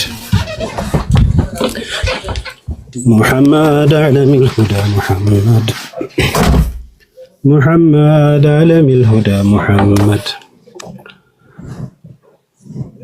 بحمد الله المعبود محمد علم الهدى محمد ببحر الله المورود محمد علم الهدى محمد ضياء نور الشهود محمد علم الهدى محمد أول نشأة الوجود وسر الله الودود محمد علم الهدى محمد شمس طيبة والحرم محمد علم الهدى محمد رسول الله المختم محمد علم الهدى محمد غيث الأحباب المكرم محمد علم الهدى محمد وسر الله المطمطم السر السار المزمزم محمد علم الهدى محمد نور ذاته المعظم محمد علم الهدى محمد شراب اللب المتيم محمد علم الهدى محمد باب العطايا والكرم محمد علم الهدى محمد وسر الله المقدم نقطة السر المطلسم محمد علم الهدى محمد نسيم قلوب الشائق محمد علم الهدى محمد قادات الباب العاشق محمد علم الهدى محمد بين المخلوق والخالق محمد علم الهدى محمد مدد مريد الصادق لذ ملاذ الذائق محمد علم الهدى محمد مدن أنوار الله محمد علم الهدى محمد أكرم من خلق الله محمد علم الهدى محمد أقرب حضرة الله محمد علم الهدى محمد مخزن علوم الله وكنز أسرار الله محمد علم الهدى محمد رؤياه يزيل الونا محمد علم الهدى محمد عيد الفقراء والهنا محمد علم الهدى محمد لحظه يريث السنا محمد علم الهدى محمد برقه يحيي للعانا أفضل من قال أنا محمد علم الهدى محمد سراج الهدى المجرد محمد علم الهدى محمد در الإله الموحد محمد علم الهدى محمد وصله نسيم الأبرد محمد علم الهدى محمد نقطة تجلي الأحد سر البقاء المؤبد محمد علم الهدى محمد صفوة الله محمد محمد علم الهدى محمد خيرة الله المؤبد محمد علم الهدى محمد خيرة الله المؤيد محمد علم الهدى محمد نسيم الشوق المقيد محمد علم الهدى محمد صلاة الله المسرمد على النبي محمد محمد علم الهدى محمد مصباح الله الموقد محمد علم الهدى محمد منن الله المؤبد محمد علم الهدى محمد سماء القدس الممدد محمد علم الهدى محمد لخلق الله محمد وفي الأزلي أحمد محمد علم الهدى محمد اسمه كاس الزلال محمد علم الهدى محمد وداد أرباب الوالي محمد علم الهدى محمد نوره في الروح جالي محمد علم الهدى محمد مدحه اكسر الغالي مراقي مقام العالي محمد علم الهدى محمد حبه روح النظفاء محمد علم الهدى محمد قيام ضوء الحنفاء محمد علم الهدى محمد إمام كل من وفى محمد علم الهدى محمد مدحه مزيل الجفا جالب النور والصفا محمد علم الهدى محمد كنوز الدنيا والغد محمد علم الهدى محمد درة بحر المدد محمد علم الهدى محمد سر الغزام والوجد محمد علم الهدى محمد صاحب لواء الحمد أوحد الله الفرد محمد علم الهدى محمد صلى الله على محمد صلى الله على محمد محمد علم الهدى محمد دخلنا تحت السياحة محمد علم الهدى محمد في المدح بلا فصاحة محمد علم الهدى محمد نواحي أهل الهداية محمد علم الهدى محمد رجونا منه السماحة ننال بها الرباحة محمد علم الهدى محمد نجوم أهل السعادة محمد علم الهدى محمد يمين صحب القيادة محمد علم الهدى محمد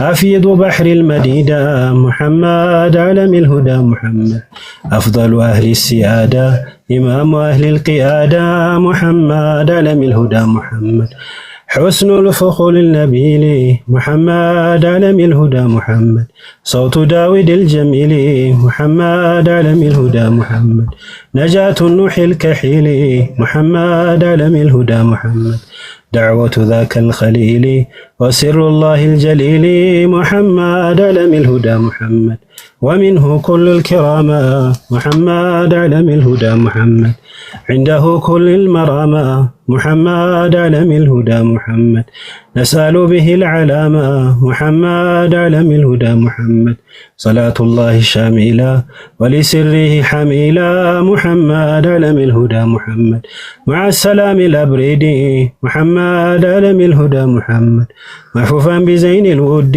محمد علم الهدى محمد مكرما من الودود محمد علم الهدى محمد على أفضل الوجود معدن الفضل والجود محمد علم الهدى محمد محبوب قلب البلاد محمد علم الهدى محمد وارث كل الرجال محمد علم الهدى محمد بوزن كل الجبال محمد علم الهدى محمد مع صحبه والآل ولمن له موالي محمد علم الهدى محمد صلى الله على محمد صلى الله على محمد محمد علم الهدى محمد صلى الله على محمد صلى الله على محمد محمد علم الهدى محمد صلى الله على محمد صلى الله على محمد محمد علم الهدى محمد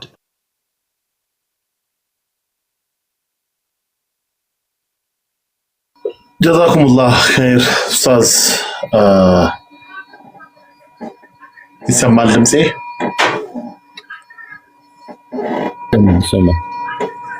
መርሐባ ኡስታዝ ይከማሉ እንግዲህ በርዕሳችን በቆይታችን ብዙ ቁም ነገር እንዳገኛችሁ ይሰማናል ኡስታዝ ይከማሉ የተወሰነ ነገር ይሉንና ሐሳብ አስተያየታችሁን እንቀበል ይሆናል ወደ ኡስታዝ ይከም ኔትወርክ ያስቸገራቸው ነው ነጃሺ ሚዲያ መልእክት ነግራችኋለን ሳምንታዊ የሆነውን ሶስቱን የሳምንቱን ፕሮግራም ረቡ አርብ እሁድ ይሆናል ፕሮግራማችን ማለት ነው ሮብና እሁድ የምናስተላልፈው ወይ ደግሞ የምናቀርብላችሁ እንደዚህ ወቅታዊና አስተማሪውን ፕሮግራሞችን ይዘን የምንቀርብበት ፕሮግራም ነው ከ3 ሰዓት ጀምሮ አርብ ዕለት የፈትዋ የጥያቄና መልስ ፕሮግራም ይሆናል ኸሚስ ምሽትን ግን በወር አንዴ አንድ የወር ፕሮግራም ነው በወር አንድ ቀን የሚቀርብላችሁ ፕሮግራም ነው የሚሆነው ለእንደዚሁም የተለያዩ ፕሮግራሞችን በዚህ በነጃሺ ሚዲያ የተዘጋጀ የሚቀርብላችሁን ነጃሺ ዩቲዩብ ቻናል እንደዚሁም ገብታችሁ ነጃሺ ሚዲያ ዩቲዩብ ቻናል ላይ ሰብስክራይብ አድርጋችሁ ማግኘት ትችላላችሁ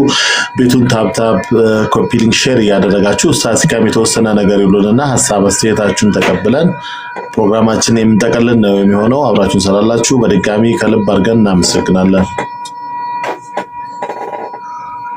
السلام عليكم ورحمة الله وبركاته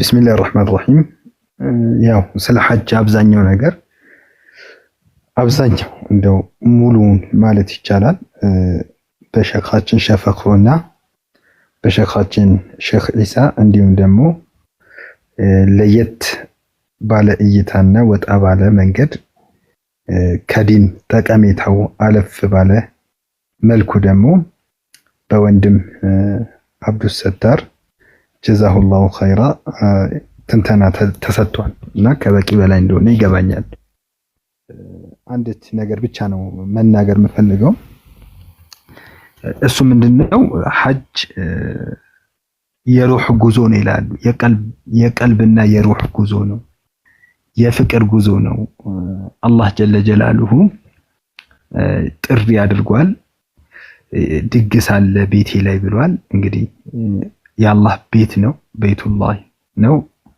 እንዲሁም ድግስ ተዘጋጅቷል የተለያዩ አይነት ዒባዳዎች ተዘጋጅተዋል ለዛ ደግሞ አላህ ጀለ ጀላሉሁ ወአዚም ፊናስ ቢልሐጅ በሰዎች መሐልም ሐጅ የሐጅን ጥሪ አድርግ ብሎ ነብዩላህ ኢብራሂምን አለይሂ ሰላቱ ወሰላም አዟቸዋል እና ኢብራሂም አለይሂ ሰላም እንደውም ያ አላህ እኔ ድምጼ እንዴት ይደርሳል የሚል መከራከሪያ ሐሳብ አንስተው አላህ ጀለ ጀላሉ ያ ኢብራሂም አለይከል አዛን ወዐለይነል በላግ ብሏቸዋል ይላሉ አንተ ኢብራሂም አንተ መጣራት ብቻ ነው ያለብህ ኃላፊነት ማድረሱ የኛ ጉዳይ ነው ብሎ አላህ ጀለ ጀላሉ ይህን ጉዞ ይህን ጥሪ አድርጓል ለሁሉም ፍጡራን በጠቅላላ የሰው ልጅ የተባለ ሁሉ አላህ ቤቱን እንዲጎበኙ ቤቱን እንዲያዩና እዛ አላህ ያዘጋጃቸው ትላልቅ የሆኑ ስጦታዎችን እንዲቀበሉና ድግሱን እንዲታደሙ የአላህ ጥሪ ነው ይሄ ጥሪ ደግሞ ሰዎች በፍቅር በሸውቅ በጉጉት የሚያደርጉት የሆነ ትልቅ የሆነ የሩህ የጀሰድ ብቻ የሰውነት መሄድ ሳይሆን ታውቃላችሁ በአካል ሰው ብዙ ቦታ ሊሄድ ይችላል የሩሃችን የነፍሳችን እንዲሁም የአካላችን ጉዞ ነው እና እኔ በጣም የሚገርመኝ ታሪክ ስላለ ነው እሱን ትንሽ ልናገር ብዬ ነው አንዳንድ የመናገርም ሱስ ጭምር ነውና እኔ ደስ ስለሚለኝ ለሌላውም ቢሰማው የምለው ታሪክ ስለሆነ ነው ኢብራሂም ኢብኑ አድሃም የተባሉ ትልቅ የአላህ ሰው ረሂመሁላህ ለሐጅ ከኢራቅ ተነስተው ወደ ሂጃዝ ይሄዳሉ ማለት ነው እየሄዱ እንዳለ በመንገድ ላይ አንድ እግሩ የተቆረጠ ሰው ያያሉ እግሩ ተቆርጦ በአንድ እጁ በተቆረጠ እግሩ ፋንታ እጁን ተደግፎ እየሄደ ያለ ሰውን ይመለከቱና እንትን ይላሉ ያዝኑለትና ሰላምታ ያቀርቡለታል ሰላምታ ካቀረቡት ይመልሳል ሰውየው ሚን አይነ አተይተ ያ ኢብራሂም ይላቸዋል አንተ ኢብራሂም ከየት ነው የመጣኸው ሲላቸው فقال من العراق እኔ መጣሁትማ ከኢራቅ ነው አሉት ከዛ فسأله كم بين بلدك وبين بيت الله تعالى الحرام እና በአንተ ሀገርና በቤቱላሂል ሐራም መካከል ምን ያክል ርቀት አለ የሚል ጥያቄ ሲጠይቃቸው እሳቸው 3 ወር ይፈጃል አሉት። እንግዲህ 3 ወር ጉዞ ነው። ሰውየው ምን አለ በኺን አለ በጣም ደስ ይላል አለና ስለዚህ በየአመቱ ሐጅ ማድረግ አለብህ አላቸው። ምክንያቱም በጣም ቅርብ ነህ አንተ 3 ወር ጉዞ ነው ያደረከው በ3 ወር ማለት በየአመቱ ማድረግ የምትችለው ነገር ነው አላቸውና ከዛ እሳቸው ምን አሉ እሺ فتعجب ኢብራሂም አልአድሃም በጣም ተገረሙና وكم بين موطنك أنت وبين بيت الله تعالى الحرام በአንተና እሺ በቤቱላሂ الحرام መካከል ምን ያክል ርቀት ቢኖር ነው አሉት። ምን አለ ሰውየው لقد ودعت أهلي قبل 5 أعوام እኔ እኮ ቤተሰቦችን ከ5 አመት በፊት ነበር የተሰናበትኳቸው። ከ5 አመት በፊት ከቤቱ ከወጣ 5 አመት አልፎታል። ሐጅ ለማድረግ እየተጎተተ እንግዲህ እግሩ ቆራጣ ነው። እንግዲህ ርቀቱን አስቡት። የዛሬ 5 አመት ወጥቶ ይሄ በጭራሽ ሰዎች በአካላቸው ሊያደርጉት የሚችል ጉዞ አይደለም። ወይም ሰው ገንዘብ ስላለው ሊያደርገው የሚችል ወይም ጉልበት ስላለው ወይ አቅም ስላለው ሳይሆን ይሄ የአላህን ጥሪ በጉጉት ተቀብሎ በሸውቅ በፍቅር ተቦልቶ የሚደረግ ጉዞ ነውና ከምንም በላይ ይሄ ትልቅ የአላህን ጥሪ ለመመለስ ያለው ጉጉት ከምንም በላይ የበለጠ ወደዛ የሚገፋፋ ወደዛ የሚወስድ ሙሐሪክ የሆነ የሚያንቀሳቅስ የሆነ ነገር ነው ለማለት ነው። ጀዛኩሙላሁ ኸይራ ወአሕሰነላሁ ኢለይኩም ወሰላሙ አለይኩም ወራህመቱላሂ ወበረካቱ። ማሻአላህ ወአለይኩም ሰላም ወራህመቱላሂ ወበረካቱ። ኡስታዛችን እጅግ በጣም ያማረ የሆነ ንግግር ነው ያደረጉልን። ከልብ አድርገን እናመሰግናለን። ኡስታዝ ሂካም እንግዲህ ተራው የታዳሚ ነው። እንግዲህ ሀሳብ አስተያየት በተነጋገርነው ያላችሁ መረዳት ሀሳብ እንድትሰጡ ጊዜ እናንተ ነው። መድረኩን ለናንተ ኡስታዝ ሸፈክሩ መርሐባ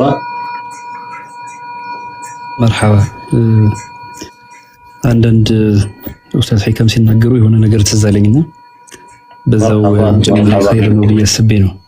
ሌላው ደግሞ በደስታ ጥያቄ የተጠየቅኩት አለ። እሱንም ኢንሻአላህ ምናልባት ግልጽ ያልሆነ ከሆነ ለማብራራት የሚያክል ነው። ያው የታውቃል ሐጅ ያው የሩህ ጉዞ ነው። በተለይ ያው በአገራችን ብዙ ሰዎች ሐጅ ለማድረግ ይፈልጋሉ። እንደውም በሆነ ምክንያት ያው ሐጅ ካላደረኩኝ ዘንድሮ ባለቤቴ ፍቺ ነሽ በሚል ጦላቅን ከዛ ጋር አንጠልጥሎ አንድ ሰውዬ ተናገረና ለዚህ የኛ መሻይኾች ያው የተለየ መንገድ ፈልገው ሐጅ የሚያደርግበትን መንገድ እንዳመቻቹለት እናያለና በአገራችን አንድ ሼክ ሲናገሩ ምን አሉ?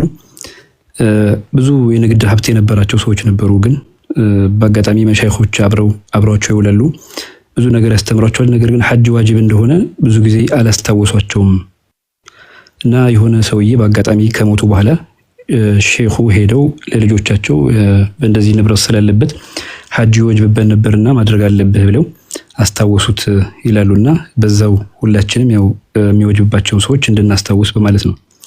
ሌላው ደግሞ ከንግድ ጋር በተያያዘ የተወሰነ ምናልባት ግልጽ ያልሆነላቸው ሰዎች ጥያቄ በቴሌግራም ይደረሰኛል። እሱን ከማብራራት አኳያ ጠቅሳለሁ። ቁርአን ላይ ያው እንደሚታወቀው በሷሐቦች ጊዜ ሙሽሪኮች ንግድን ይቃወሙ ነበር፣ የሐጅ ወቅት ላይ ማለት ነው። ከዛ በኋላ አላህ ሱብሓነሁ ወተዓላ በቁርአን ላይ ፈላ ጁናሐ ዐለይኩም በሚል አውርዷል። እዚህ ላይ ደግሞ ሙፈሲሮች ምን ይላሉ? ለምሳሌ አቡ ሐያም አልባህሩል ሙሒጥ ለአቢ ሐያም ማለት ነው። አንዳንድ ማብራሪያ ግጭት የመሰላቸው ሰዎች ነበሩ ይመስለኛል። ግልጽ ላደርግላቸው ብዬ ነው። ኢነማ ይቃሉ ፊል ሙባሐቲ ወትጃራት ኢን አውቀዐት ነቅሰን ፊ ጧዓቲ በአላህ ትእዛዝ ላይ። ምክንያቱም ከዚህ ሲሄድ ዋና ንያው ንግድ አድርጎ መሄድ የለበትም።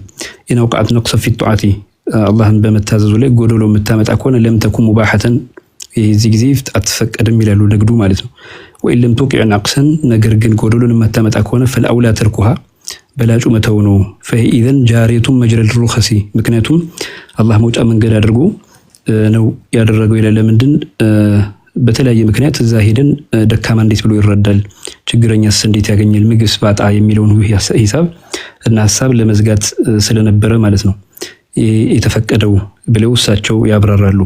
ስለዚህ ከንያ አኳያ መጀመሪያ አካባቢ ላይ አስተካክሎ ሰው መሄድ ይኖርበታል። ወላኪን ግን እዛው አካባቢ ከሄደ በኋላ አንዳንድ ነገሮች ቢያደርግ ምንም ችግር የለውም፣ ሸሪዓው ይፈቅደዋል። ይሄ ደግሞ ግልጽ ነው የሚል ነው። ምናልባት የጠየቅከኝ ልጅ ያው ከታች ያዳመጥክ ከሆነ ግልጽ ይመስለኛል ሐሳብ ማለት ነው። ሌላው ደግሞ ከዚህ ጋር በተያያዘ የሚደግፍ ሐሳብ አንድ ላንሳ። ሰለፉ ሷሊህ በተለይ ሙላ አሉል ቃሪ የሚጠቅሱት አለ። አንድ ሰው ታየና ማለት ነው አላህ ላይ ስራው ቀርቦ ፈቂለ ፉላኑን ከሌ ሲባል ፈቃል ይክተቡ ሐጅን ከሊማ ሐጅ አድርጓል ተብሎ ነው የሚጻፈው ይባል። ፈቂለ ፉላኑን ከሌ ሲባል ፈቃለ ይክተቡ ታጅረን ሱማ ነጋዴ ተብሎ ይጻፋል። حتى بلغ اليه فقال يكتب تاجرا እስከሚለው ደረሰና ይሄ ይታየውን ነው የሚገልጹት በህል ማለት ነው። ፈቁልቱ ወሊማ ወለስቱ ቢታጅሪን እንዴት ነው ነጋዴ ሳሉ እንደ ታጅር መዘገባለሁ ሐጅ አላደረኩም ተብዬ ሲል فقال بل حملت كتبة غزل تبيعها على اهل مكة የፍቅር የሚገልጹ መጽሐፎችን በመካ ሰዎች ላይ ስትሸጥ ነበር የሚለው ማብራሪያ አብረው እሳቸው ያስቀምጣሉ። ሌላው ደግሞ ثابت እንኳን ባይሆን ለእስቲዕማል የተጠቀሱታል ሙላ አሉል ቃሪ وكذلك ابن جماعه ማለት ነው። ምን ብሏል? يأتي على الناس زمان يحج أغنياء أمتي للنزهة በጣም ሀብታሞች የሆኑ ሰዎች ሐጅ የሚያደርጉበት ዘመን ይመጣል። እሱም ደግሞ ለመዝናናት ነው። አውሳጡሁም ለትጃረቲ መካከለኛ ደረጃ ያሉት ደግሞ ንግድን አስበው ሐጅ የሚያደርጉበት ዘመን ይመጣል። ወቁራኡሁም للرياء والسمعة ሌሎች ደግሞ ለዩታና እንዲ ሐጅ ያደረገ ለሚባል ሁኔታ ይመጣል። ስለዚህ ሐጅ ለምናደርግ ሰዎች በቲክቶክም በተለያየ መልኩ ሪያችን በማይጎዳ መልኩ ነው ነገሮች መተላለፍ ያለበት የሚለውን ለማስተላለፍ ነው። ወፍቀራኡም ሊልመስአላ ድሃዎቹ ደግሞ ለልመና ይሄዳሉ የሚል ሐሳብ አስቀምጧል። ሌሎች ዑለማዎች ከነብያችን እንኳን ይሄ ተገኘ አይደለም ቢሉም ነገር ግን ዘከረ ኢብኑ ጀማዓ አብረው ይሄን ሐሳብ ደግፈው እንዳስቀምጡት ይጠቅሳሉ። ማን ሙላ አሊዩል ቃሪ ማለት ነው። الذخيرة الكثيرة في رجاء مغفرة الكبيرة የሚለው ኪታባቸው ላይ በደንብ የጠቀሱት ነው ብለና ያለን። ስለዚህ ምናልባት ጥያቄው ግልጽ ይሆንልኝ ይመስለኛል። ሌላው ደግሞ ኢብኑ ጀማዓ ራሳቸው እዛው እንደተጠቀሱት ያስቀምጣሉና ከጥንቃቄ አኳያ ነው ንግዱን የተነሳው ነው።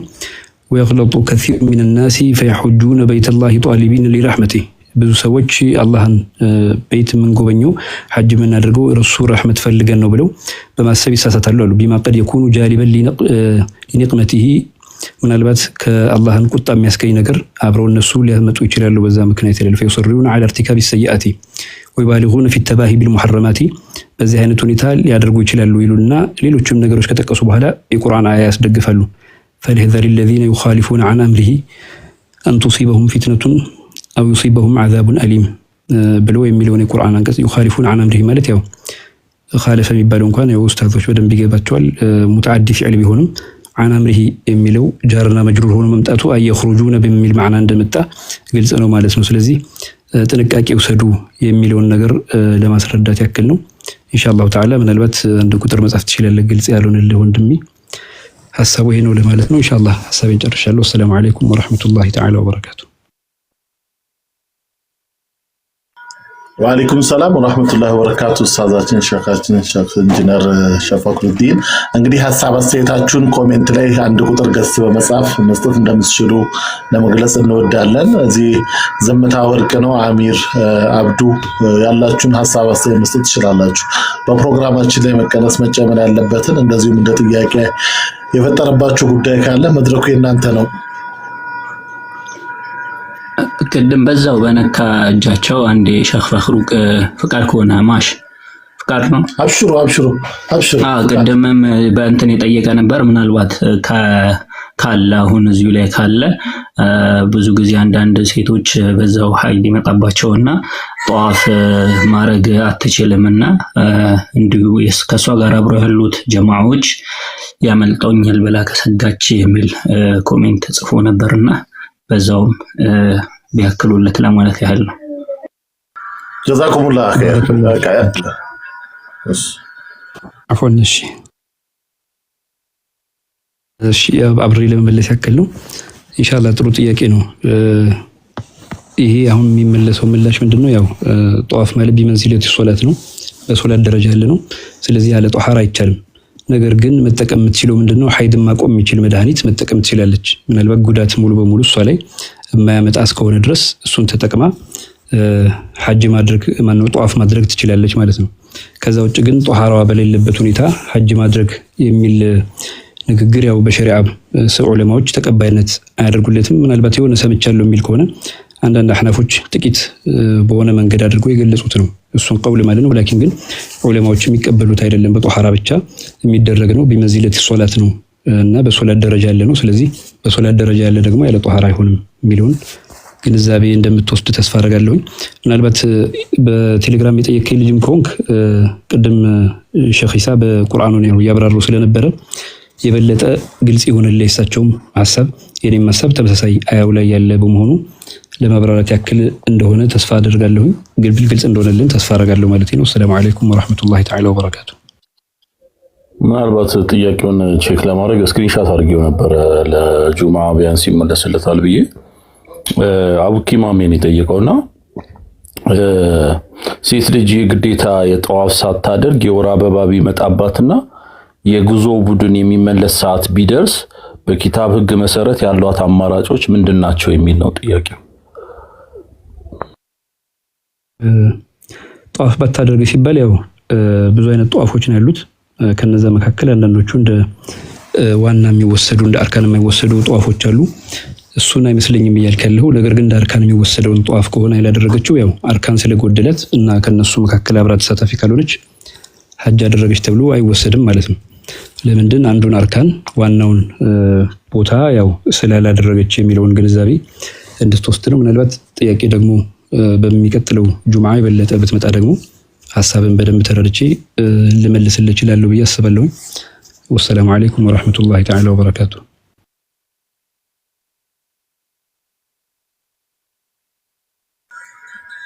ወአለይኩም ሰላም ወራህመቱላሂ ወበረካቱ። ኡስታዛችን እንግዲህ እስቲ አሚር ሐሳብ አስተያየት ያላችሁ አንድ ቁጥርን ጽፋችሁ ገስት ላይ ገብታችሁ መስጠት እንደምትችሉ እናሳውቅ እንወዳለን።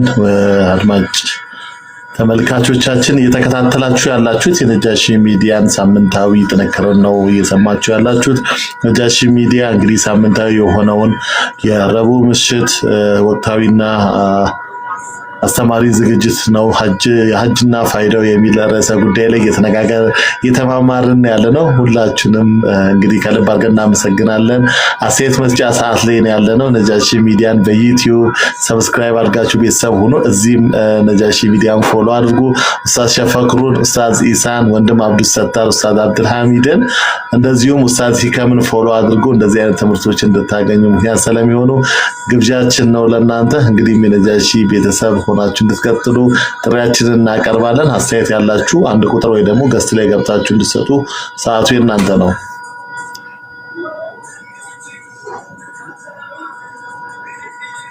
ላይ የተወሰኑ ጥያቄዎች ስላሉ ብታነብላቸው ማሽ መርሐባ። እሺ አቡ ሙሳ ብዙ ሐጃጆች መስጂድ አልሐረም ሄደው የማይሰግዱ በአቅራቢያቸው ባሉ መስጂዶች ይሰግዳሉ። ለምን ሲባሉ ይህ የመካ ክልል ነው ይላሉ። እንዴት ይታያል ይላል። ኡስታዝ ሸፈክሩ ይሰማል? ጥያቄውን ደግማለሁ። ብዙ ሐጃጆች መስጂድ አልሐረም ሄደው የጀማዓ ሰላትን አይሰግዱም፣ አቅራቢያቸው ባሉ መስጂዶች ይሰግዳሉ። ለምን ሲባሉ ይህ የመካ ክልል ነው ይላሉ። ይህ እንዴት ይታያል በሚል የጠየቀው አቡ ሙሳ ነው። እሺ መርሐብን። በእርግጥ ጥሩ ጥያቄ ነው። የመካ ክልል ተብሎ የሚጠራው የትኛው ነው እስከ ድረስ ነው የሚል ብዙ አይነት እይታዎች ተቀምጧል። ከዛ አኳያ አቅራቢያ መስጂድ የሚለውን የበለጠ ቢገልጸው የተሻለ ነው ብዬ አስባለሁ። ምናልባት የመስጂዱ ክልልም የሚሆንበት እድል ስለሚኖር ማለት ነው እየሰፋ ስለነበረ ከዛ አንፃር ምናልባት ያን ያለው መስጂድ አልሐረም ውስጥ አብሮ የሚካተተው ከሆነ የዚህ ጊዜ ያው ሶላቱ ተከትሎ የሚሰግዱ ከሆነ ተቀባይነትም ይኖረዋል። እዛም ጀማዓ ሶላት እዛው የሚሰግዱበትም አግባብ ቢኖር አብሮ የሚከታተሉበት ሂደት ካለ እሱም የሚሆንበት ሂደት አለ ማለት ነው። ምናልባት ገብተህ ደግሞ የበለጠ ብታብራራው ጥያቄህን አገኛለሁ እረዳለሁ ብዬ አስባለሁ። ስለዚህ አንዳንድ ጊዜ ያው የመካ ሐረም ምን ያክል ነው የሚለው ላይ የተለያዩ ዑለማዎች አስተያየት የሰጡበት ሁኔታ ስላለ ከዛ አንፃር የሚታይ ጉዳይ ነው ለማለት ነው። ኢንሻአላህ ጥያቄን መልሳሽ እንዳገኘ ተስፋ አደርጋለሁ። በበለጠ ደግሞ በጁምዓ ቀን ብትመጣ በጥያቄና መልስ ፕሮግራሙ ማለት ነው በደንብ ተብራርቶ ይመለሳል ኢንሻአላህ። مرحبا ኡስታዛችን ሸፈክሩ ለሰጡት ምላሽ ከልብ አድርገን እናመሰግናለን። የዚህ ጥያቄና መልስ አጠቃላይ ይዘትን ያዘው አርብ ምሽት ከ3 ሰዓት ጀምሮ ስለሚኖረን በዛ ላይ መጠየቅ ትችላላችሁ። እንግዲህ የነበረን ቆይታ እጅግ በጣም ያማረ ነበር። እንደዚሁም ጥያቄያችሁን በውስጥ መስመር ወስልኩልን መልሰን በኡስታዞቻችን እናስመልስ ይሆናል። ለዛሬ የነበረን ቆይታ ክብራትና ክብራን የነጃሺ ቤተሰቦች ላለፉት ሰዓታት ከኡስታዞቻችን ጋር በመሆን ሐጅና ፋይዳው በሚል ጉዳይ ስናደርገው የቆየነው መንፈሳዊ ቆይታ እዚህ ላይ ፍጻሜውን ያገኛል። ዛሬ የተማርነው ታላቁም ነገር ቢሆን ሐጅ አካላዊ ጉዞ ብቻ ሳይሆን የልብ ስደት መሆኑን ነጭ ጨርቅ ለብሰን ከአባን ስንዞር ቁሳዊ ዓለምን ወጥተን ወደ ፍቅር ማዕከል እየተጠጋን መሆኑን አይተናል። ኡስታዞቻችን እንዳብራሩልን ሐጅ ካለፈው ጥፋት የምንታጠበት ራሳችንን ይቅር ብለን ከፈጣሪያችን ጋር የምንታረቀው በአዲስ ማንነት የምንወለድበት የመንፈስ ግኝት ነው በማለት ያንን የሱፊያ ፍቅር በልባችን አሳድረን ከጥላቻ ርቀን በእኩልነት ደምቀን የምንኖርበት ጥበብን አብረን ቀስመናል። መቼም ሐጅ ማለት መሄድ ብቻ ሳይሆን መመለስም ነው። ከበደል ወደ ጽድቅ፣ ከኩራት ወደ ትህትና፣ ከብቸኝነት ወደ ኡማ አንድነት መመለስ ነው። የዛሬ ቆይታችን በልባችን ውስጥ የናፍቆትን የለውጥ ዘር ዘርቶ እንዳለፈ ተስፋ እናደርጋለን። የቀሰምነውን ዕውቀትን በተግባር የምንተረጉም አላህ ያድርገን። ለዛሬ የነበረን ፕሮግራም በዚህ ተጠናቋል። ሳምንት ወይም ደግሞ አርብ ጁምዓ እስከምንገናኝ ድረስ ጀዛኩሙላህ ኸይር እያልን ሰላሙ አለይኩም ወራህመቱላሂ ወበረካቱ። ነጃሺ ሚዲያ